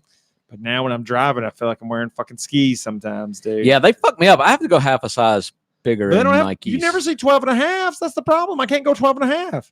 So it's either 12 or 13. It's like, do I want them a little bit too tight or a little bit too loose? They don't have half sizes. I don't. You never see half sizes when you get that big. Oh, okay. Because I typically go 10 and a half or 11 most every shoe. Once you get to these are 10s, and I wear 10 and a half and think I got little feet, man. That's not that little. Well, you're basically the same. I mean, I wear 10 and a half majority of my shoes. Actually, you gave me some shoes and they fit fine. So me and Levi, but Nike's 11. That's probably normal size feet. I've got a little bit abnormally large feet, and it doesn't. Yeah, but I'm a few inches taller than you, though. Than me? Yeah. How tall are you? 5'8" and a half, 5'9". Yeah, I'm like 5'10" and a half. Oh, that's like an inch. Yeah, I know, but still, like your feet should grow with you, though. That's Right. the point. Like you should have feet that like fit that. Well, I mean, dick size doesn't compare to that way. No, either. it doesn't. No one brought up dick size. Yeah, I don't know why we're talking about dick size now. No, my dick is definitely doesn't correlate to I have a bigger shoe size than y'all, but I guarantee my penis is not any bigger. Let's lay them out here. Let's see. Let's try. Guarantee you, it doesn't correlate. Well, it's like hands, like just genetics. I mean, like I have fairly small hands. I was noticing that about you, man. Do you have small hands? I feel like I do. I mean, I don't know. That's real. I mean, I wear large size gloves. What size gloves do you wear? Well, it's also like you can have like torso to leg ratio could be totally different from one person to the other. Speaking of penis, where's your hand? Put your hand up in my hand. I'm like It's about the same. barely, yeah. Like I have like a little bit, like, but I wear large size gloves. Yeah, we're not that different either. You got your fingers are longer than mine, But not that different though. Let's see. no. Yeah, not that different. Yeah. Not that different. What size gloves do you wear? I usually get a large. Yeah, I mean, I've tried to buy medium and they do not fit. No, they're too small. Yeah, because you start to close your fist and it's like yeah. I either go large or extra large depending on the glove. Just it depends on the fits. brand too, quite a bit too. I was in the gas station getting some beer today, and they have just like a container. Talking about dick size, they have a container of Magnum condoms. Oh, but it's a container where you just get individual condoms, so you pay per condom. You know how you make some money? So if you sold the Magnum size box, yeah, and you can put whatever the fuck you want inside of it. That's how you make some money. It's all about the packaging. That's right. I'd be afraid to get a Magnum size condom. Sorry, I dropped my monster size condom for my Magnum size dong. Right. That makes me think of in Practical Jokers. There was a thing where they had a guy say a line. He's like, say this to this lady. He said, "Why are condoms so baggy?" Right. Yeah. He said that lady said, "I'm so sorry." No, but I'd be afraid to get a Magnum because whatever I impressed him with on the front end, if that thing fell off, it's not worth the risk to impress them on the front end. No, they're gonna see your dick size. They're gonna know if it's big or not. Yeah. Well, unless they're never seen a dick the before. general thinking is by that point, no one's going to care anymore. It's like all the bullshit. It's like you can say that you make whatever $1 million a year. A condom. I think most people are going to be like, "Oh, lame sauce. You got to throw this thing on there." That's what I'm thinking. Nah, that'd be like, hey, you gotta when you're responsible. When you're hooking up, you gotta. Yeah, you some gotta. people wouldn't even do it if you didn't have one. Well, I get that, but I mean, most people wouldn't. If you're hooking up, you're hooking up with a chick and she's cool with you doing it without a condom, you need to get the fuck out of there, son. that is not a place you want to be. Well, I mean, I never went through this, so everything you're telling me is just news to my ears. So I don't know. I mean, I would think that I would probably be super safe about things. I mean, that's if you're like, I don't have a condom, she's like, it's fine. You'd be like, nope, out, out this. Oh man. Or if she's like, you're an adult, and she goes, I don't really know how to put those on. I've never put one on before. Yeah. Yeah, but I don't know. There's different, maybe she was like in a long relationship or maybe. something, or it's possible. Or possibly. I don't know. Hey, how do you think they I'm did not that going to back judge in the it. old day? Because they used to make condoms out of sheepskin and stuff like that. Back in the old days, you got married when you were 14. You didn't have Ziploc bags. I mean, how or anything like that. I mean, what did they? You got married when you were 14 and you had a dozen kids. Yeah. Oh, I guess That's what you did. Birth control. There But wasn't I'm saying when those came out, like, what was the like? Hold on, let me go get my sheepskin dick mask. There wasn't none of that. and then go. There was none of that shit back then. You just that's why everybody was pushing you to get married so much, because you were absolutely going to have sex and you were absolutely going to have kids. Yeah. And then all the parents of the daughters was like, we're not taking care of this shit. You are. Yeah. So they put that shit on you. Yeah. And really, And the boys wanted to fuck so bad, they were okay with it. In that culture, getting married young was probably a better idea than having kids all over the place. Well, you were like making that. laborers on the farm was what they did back then a lot. If you're in a farm area, Well, for you sure. did. But Well, then if you're industrial, at the same I time, don't know too, what you do. like, what was your, like, when you're getting married, you're picking of, like, maybe the two Yeah, there's not a girls lot there of that are like options. your age. I mean, Yeah. For some the reason, when I world think is- about this, I'm thinking like an Amish community for whatever reason. Right. same thing though. Yeah, I mean, you're right. still picking from a very small thing, and It makes me think of Family Guy. He was like, "Where's all the young girls around here?" And they're like, "Well, there's the old maid up at the top of the hill, and she was like 16." That's funny. Oh It's Lord. disgusting. yeah, pretty much. Did you see the new this is the weirdest question I've ever asked you guys. Did you see the new Pee Wee Herman movie? Nope. Nope. There's a new one on there now. Well, it's not like brand new, but Is like, it the same is this guy? the one Like, with there's the- still the Pee Wee balloon? Herman. yeah. Yeah, So yeah. within the past 5 years, I've seen this one. I am not watching a new Pee Wee Herman movie. It's I'm hilarious. just telling Dude, you. I'll It's pull up. I hilarious. gotta pull up the one with the thing. I'm watching the showed me. old one with Large Marge. Yeah, This is I'll do better. that. This is better than that one. Fuck that. But I'm I will. not- I will. All the way through. It's hilarious. But there's man. like one scene in it that I like try to keep the kids from watching in it. That I'm just like, why is this in this movie? Which one? Which scene? Like, the pillow fight thing that happens, like where there's like these strippers and stuff like that at this hotel that they're at. You know what I'm talking about? They're not Those- strippers. the are th- they? the three the bandits. three ladies that kidnapped. I him. know, but the cops that come in are strippers. Okay. Yeah. Right. What the fuck? 3 ladies kidnap him and Well, stripper cops it's not come in? necessarily a kid movie. I'll let my kids watch it for sure because I'm a terrible parent. But the the movie's just hilarious in general, and it's a new Pee Wee Herman movie. But the reason why I'm bringing it up is at one point he wanders onto this farm, and the farmer's got like 12 daughters, and they all are trying to like catch any man that comes on the farm, and it's just hilarious concept to me. Yeah, They're like Pee Wee's Jesus. some stud on We'll, this we'll farm. go check it out here in a little bit. No, it's worth no, seeing. let's- Yeah, we will. Oh god, Drink some more of that whiskey. We'll go watch it. I'm on it. I'm ahead of both you boys. You You are. ain't got a. I'm on a new beer and a new whiskey. Well, I was- Levi. No. You don't. You. I was a few beers I'm deep keeping you before you back. got here, just because my father-in-law, he came and asked me if he came over and asked me if I could go help him move some stuff, and he was like, "Before we go though, let's have a beer." And then we got there, he was like, "Let's have a beer." And then when we got back, he was like, "Let's have a beer," and I could never tell him no, so we all so we Yeah. always just drank beer. I have a hard time turning down beer too. I might, and he don't want to drink one without somebody else drinking one. Hmm. So it's always like I need company with drinking a beer, and I'm like, "Fuck, I'm your Huckleberry on that." Yeah, it's my. There's a few people like y'all figured out that's my kryptonite. I'm like, oh well, you have a beer, come over, and I'm like, Yeah. all right. Yeah. Even though I have a shit ton of beer here at the house, like, It's like, yeah, yeah, all right. Somebody wants to have a beer, I'll have a beer. you need to though. It's good for you. Yeah. Good for the soul.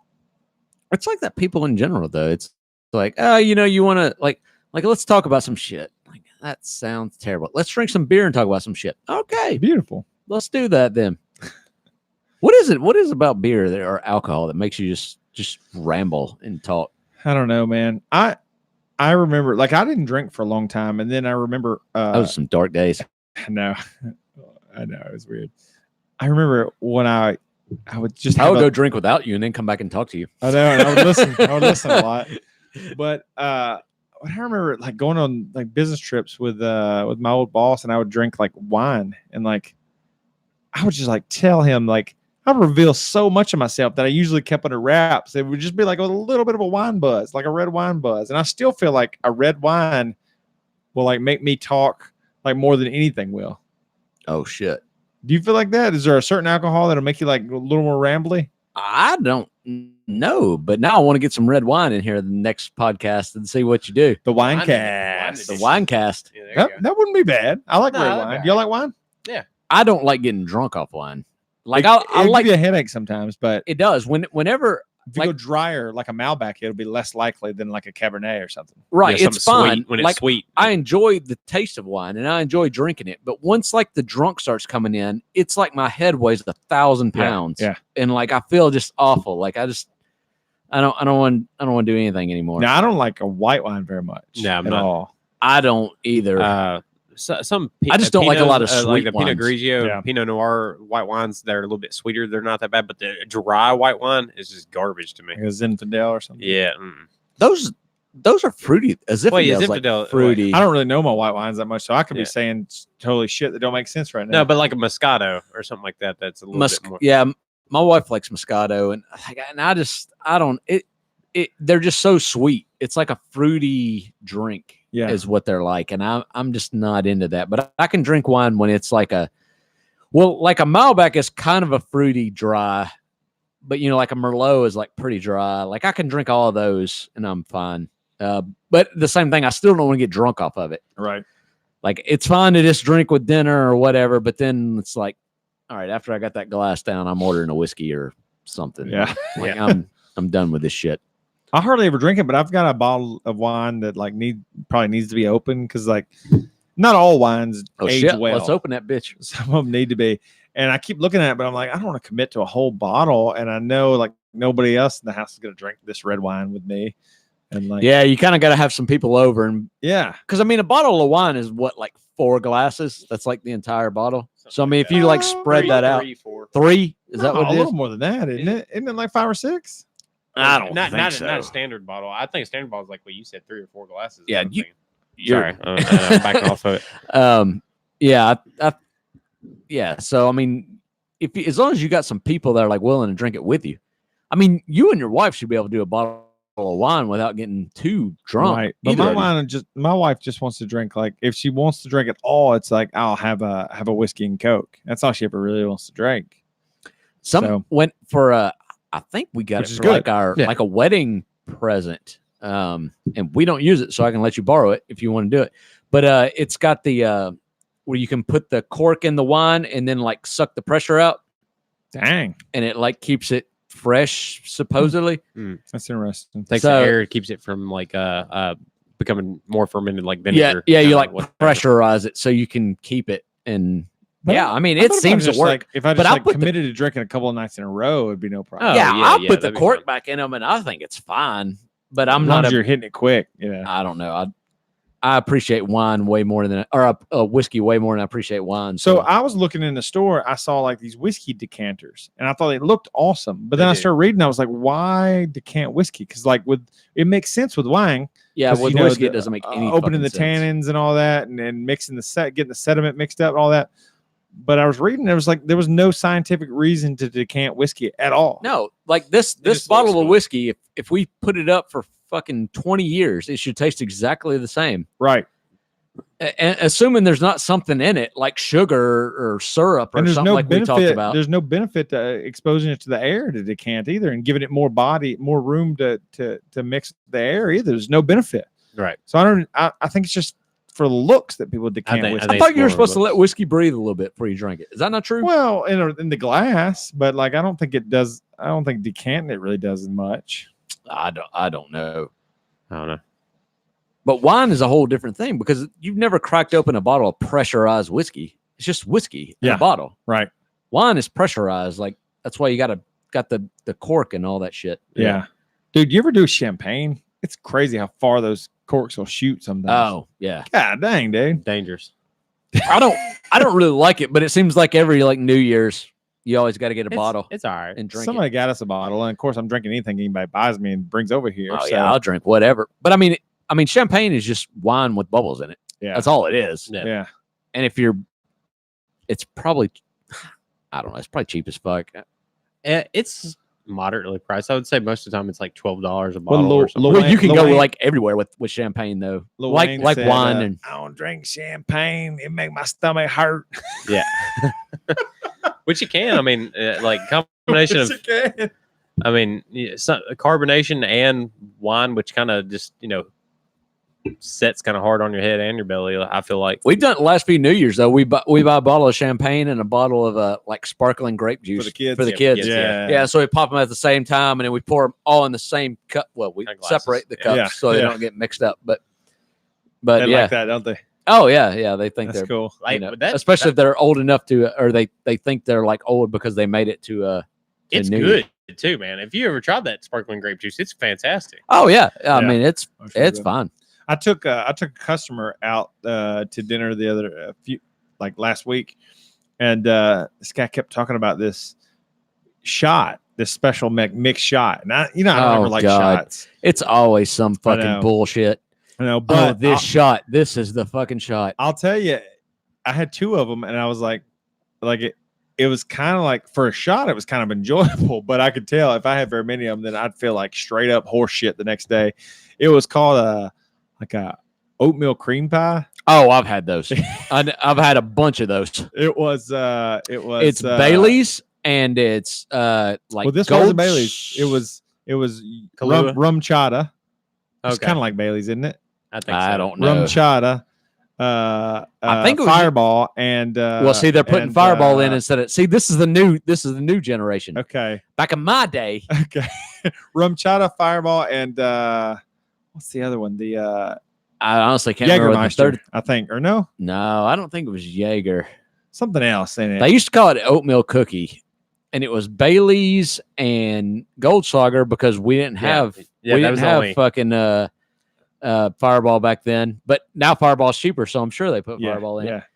And that There's may one have other been thing in it. it. Was there something else in it? It was something else in this one. I don't know, but it was not that terrible. But I could tell if I drank many of them, No, I'd feel like shit the next day. The thing is, they call it oatmeal cookies. That's exactly what it tastes Right. like, even though it doesn't make any sense that it tastes like it. right?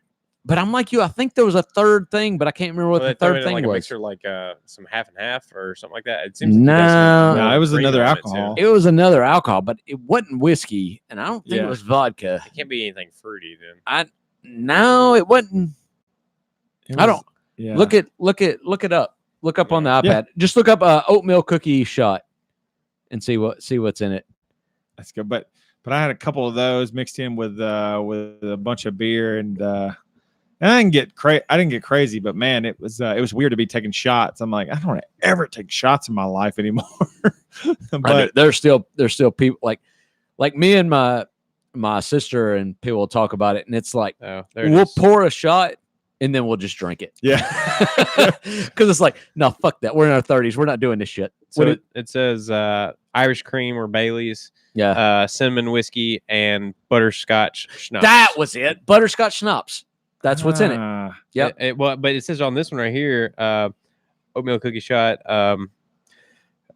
coffee liqueur such as Kahlua to make it shake equal parts.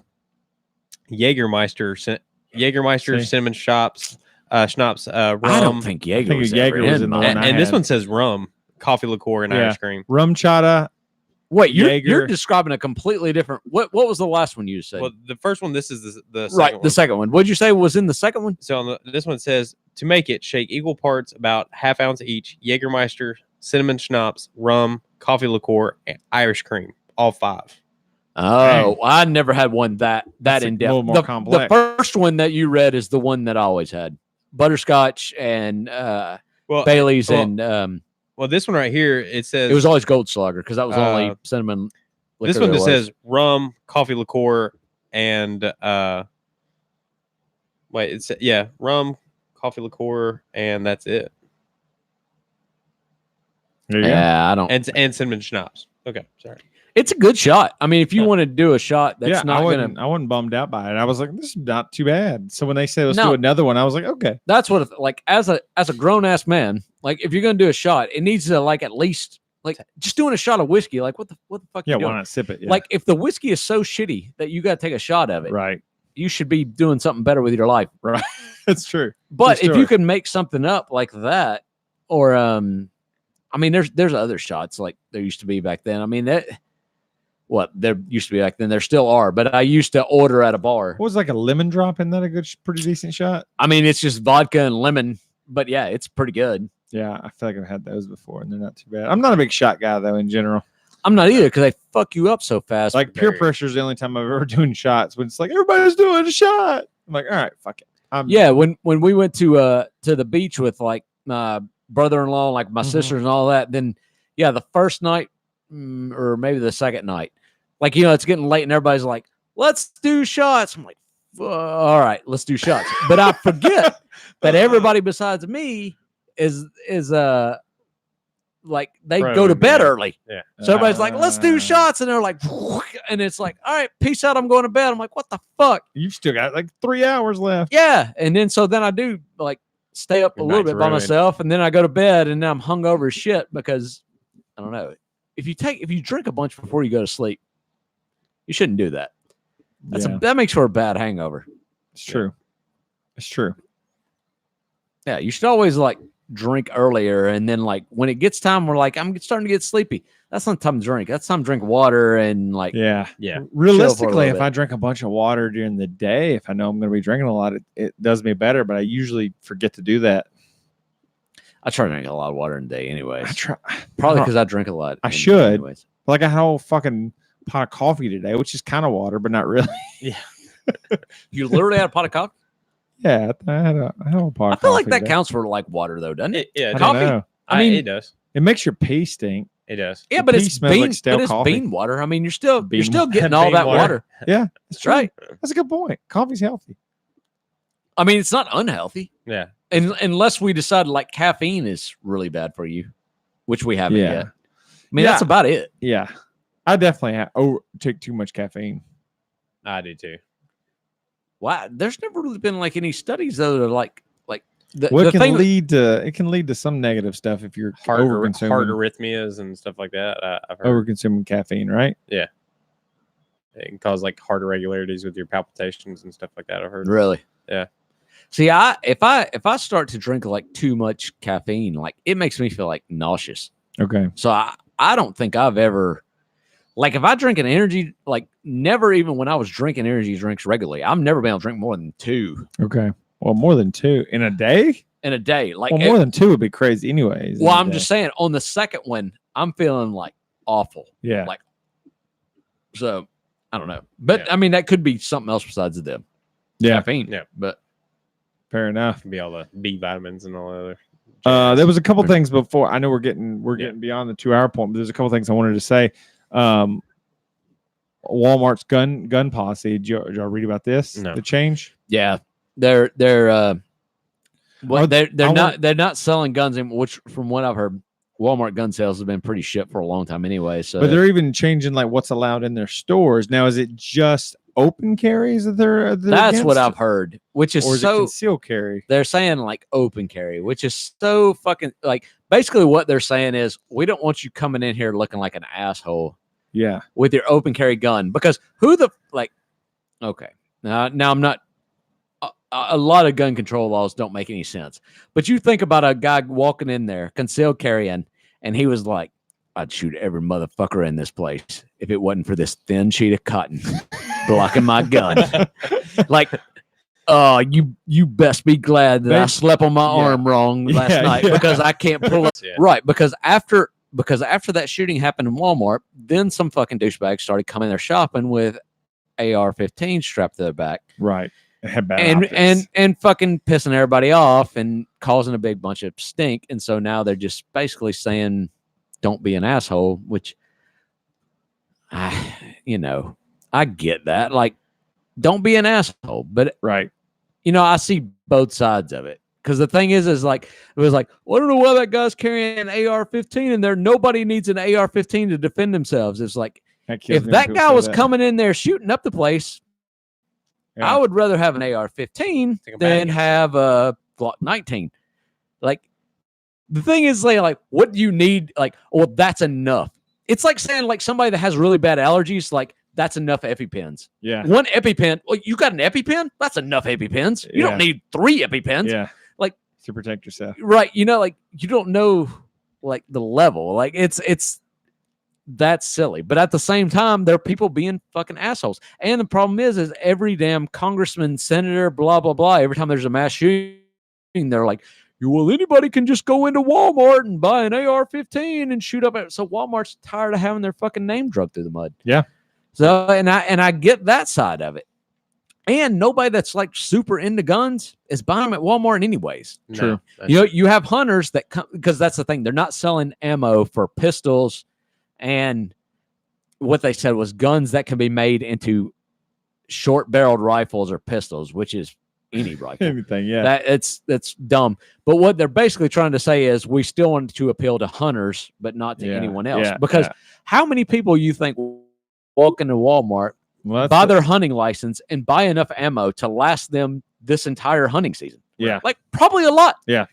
So, they're not wanting to lose that shotguns business. just from Walmart. That's really the only thing. And a lot of people have. And, there are a lot of people shot to fucking death with a shotgun at Columbine. So, it's just the politics of it. I don't know. It's all. I think the rules are stupid. Like, they make no sense. Like, it's not making anybody safer. But but people are fucking being assholes at the same time.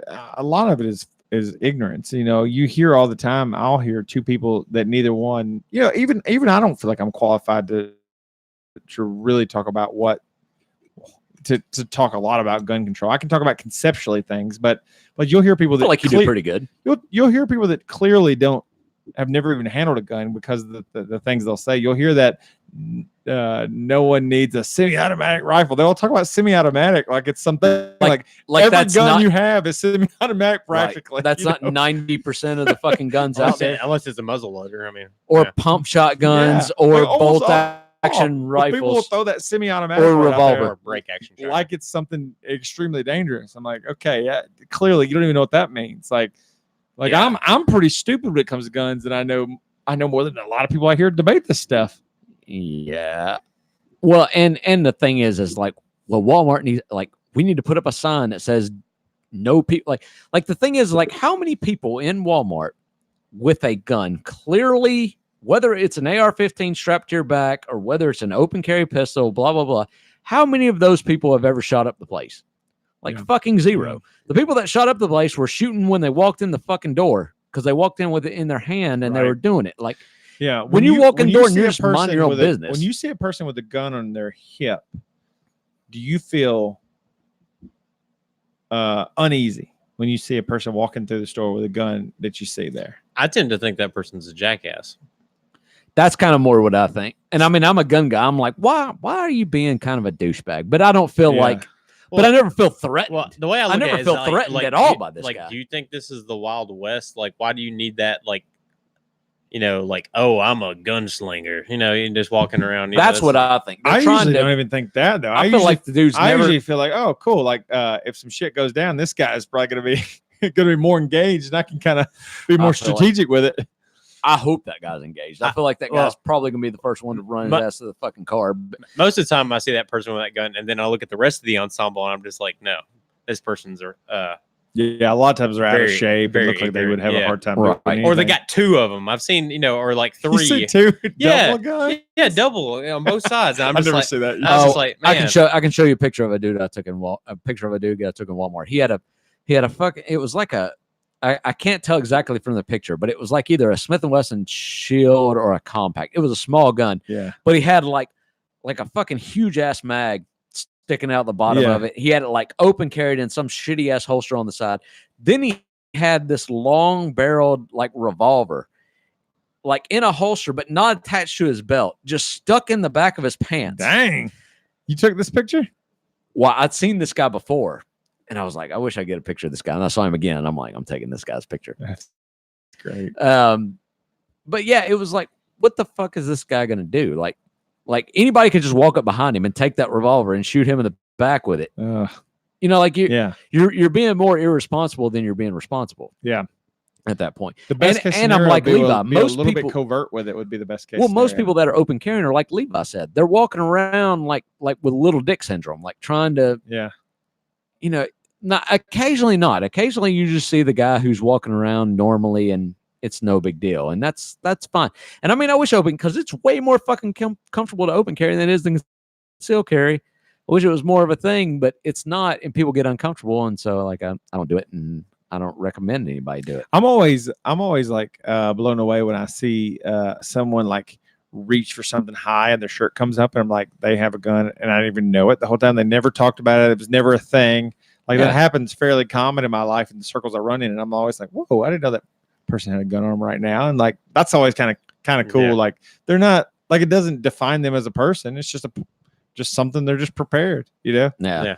It's the same as like you know, my wife has every medication and first aid kit. When in case some shit goes down, it's kind of the same thing. I always get like really fucking annoyed at anybody that wants to demonize somebody for being prepared. Right. It's like when the guy that's like stocks up on a bunch of food, like whatever food, and everybody's like, what is this apocalypse prepper guy? He's worried about the zombie apocalypse. Like maybe this dude just doesn't want his family to starve and he's got some extra money and he wants to put back some food. Like, how are you going to shit on this guy because he's afraid of watching his family starve in front of him? Dude, I thought about that too. It wouldn't take very much for us to be like the shit to go down, like shut down, and like you're like a little bit of food is not a bad idea. Like a little bit of backup food. Not at all. Yeah, like my kids eat too much. I can barely keep enough food in the house anyways. But I mean, a little bit of backup food would be great. And it's the same thing with like people that carry.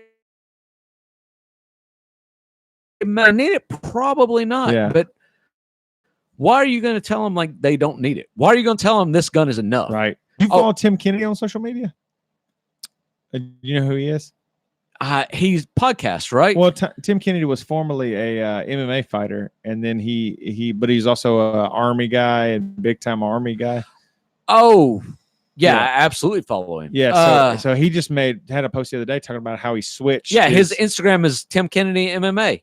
Yeah, and he's like always fucking working out and always doing. He's a savage. Yeah, I absolutely just switched follow him. His everyday carry. He said, "I've always been just a sidearm, like two sidearms and a tourniquet or something like that carry." But he said, "I just switched my gun to where it would have a rifle round in it for his main side carry because of all this stuff that's going on. Because he like wants to be able to make sure. Like I don't know, I don't understand the logic, but I'd like to know what he was because I mean I don't know. We'll pull that up later. That doesn't make any sense.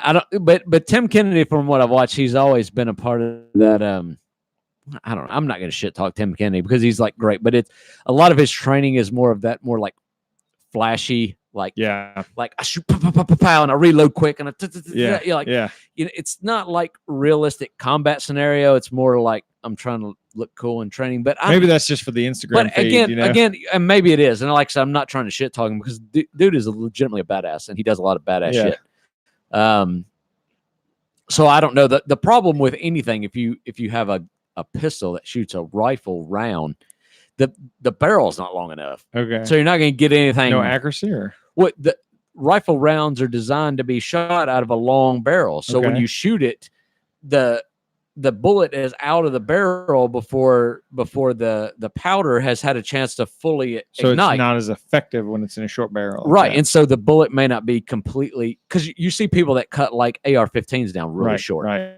Well, it fucking sucks then, because what happens is when the round is ignited, the firing pin hits, the gunpowder ignites, it starts pushing the bullet out the front. Well, if it's not pushed to the speed that the bullet is designed to exit the barrel from, well, the bullet's not spinning enough to stabilize itself, and it can just fucking flip throughout the air. Less accurate then. Less accurate, less powerful because it's not going fast enough. Okay. Like there's a lot of problems there. So there you go. Yeah, that's interesting. Yeah, you just gotta. I don't know. A lot of that shit like sounds cooler than it actually is. Yeah, but I don't know. know. It sounded cool, but I don't know. I don't know what he said though. So. Well, y'all ready to bring this baby to a landing spot? Yes, sir. We are. I think this is actually our 15th episode, by the way. Is it? Really? So we've done 9. This is our 9th this season. We did 6 last season. That's 15, right? Yep. So we've been moving through it then. Yeah, and we had a friend of ours, Chad. I don't know if you know him, Levi, but he sent he's a musician also, and he recorded some music that he thought would suit well for our podcast, and he said, don't feel obligated to use it if y'all don't want to do theme like music intro or anything. music. Yeah, but he sent us some potential intro music. Then I don't even need to hear it. I'm ready to use it. We need some intro music. He said, for sure. He said, I try to think about like, I know you guys like Rage Against the Machine and like AC/DC and stuff like that. And I try to kind of think of that. And I recorded some stuff and I put some drums in using GarageBand and stuff like that. And he said, don't feel obligated, but I wanted to send it to you free of charge to use it if you wanted to. So, oh, dude, awesome. We Yeah. need some intro music. So I'll play that for you guys Badly. later. The live feeds may not have it, but we could. No, we can still do it. We can play it Instead through of- we can play it through the. Yeah. So instead of Levi going into hello and welcome back, we just play the music. And then he says says that. that. Yeah. Fair enough. So I'll play it for you guys, and it's Chris Rebello, of Nice and Flow and different things like that. He recorded Nice. this on his guitar and everything. So pretty solid stuff. So I'll play it for you guys later. I'm Nice. excited. Cool. All right. Cool. Well, boys, be good. And I think my wife, when I went down to pee earlier, she was cooking some pizza rolls. So When I come back from peeing, she was like checking on it. So yeah. So let's go down there and get some pizza rolls, boys. Nice. All right. All Let me stop this. Peace.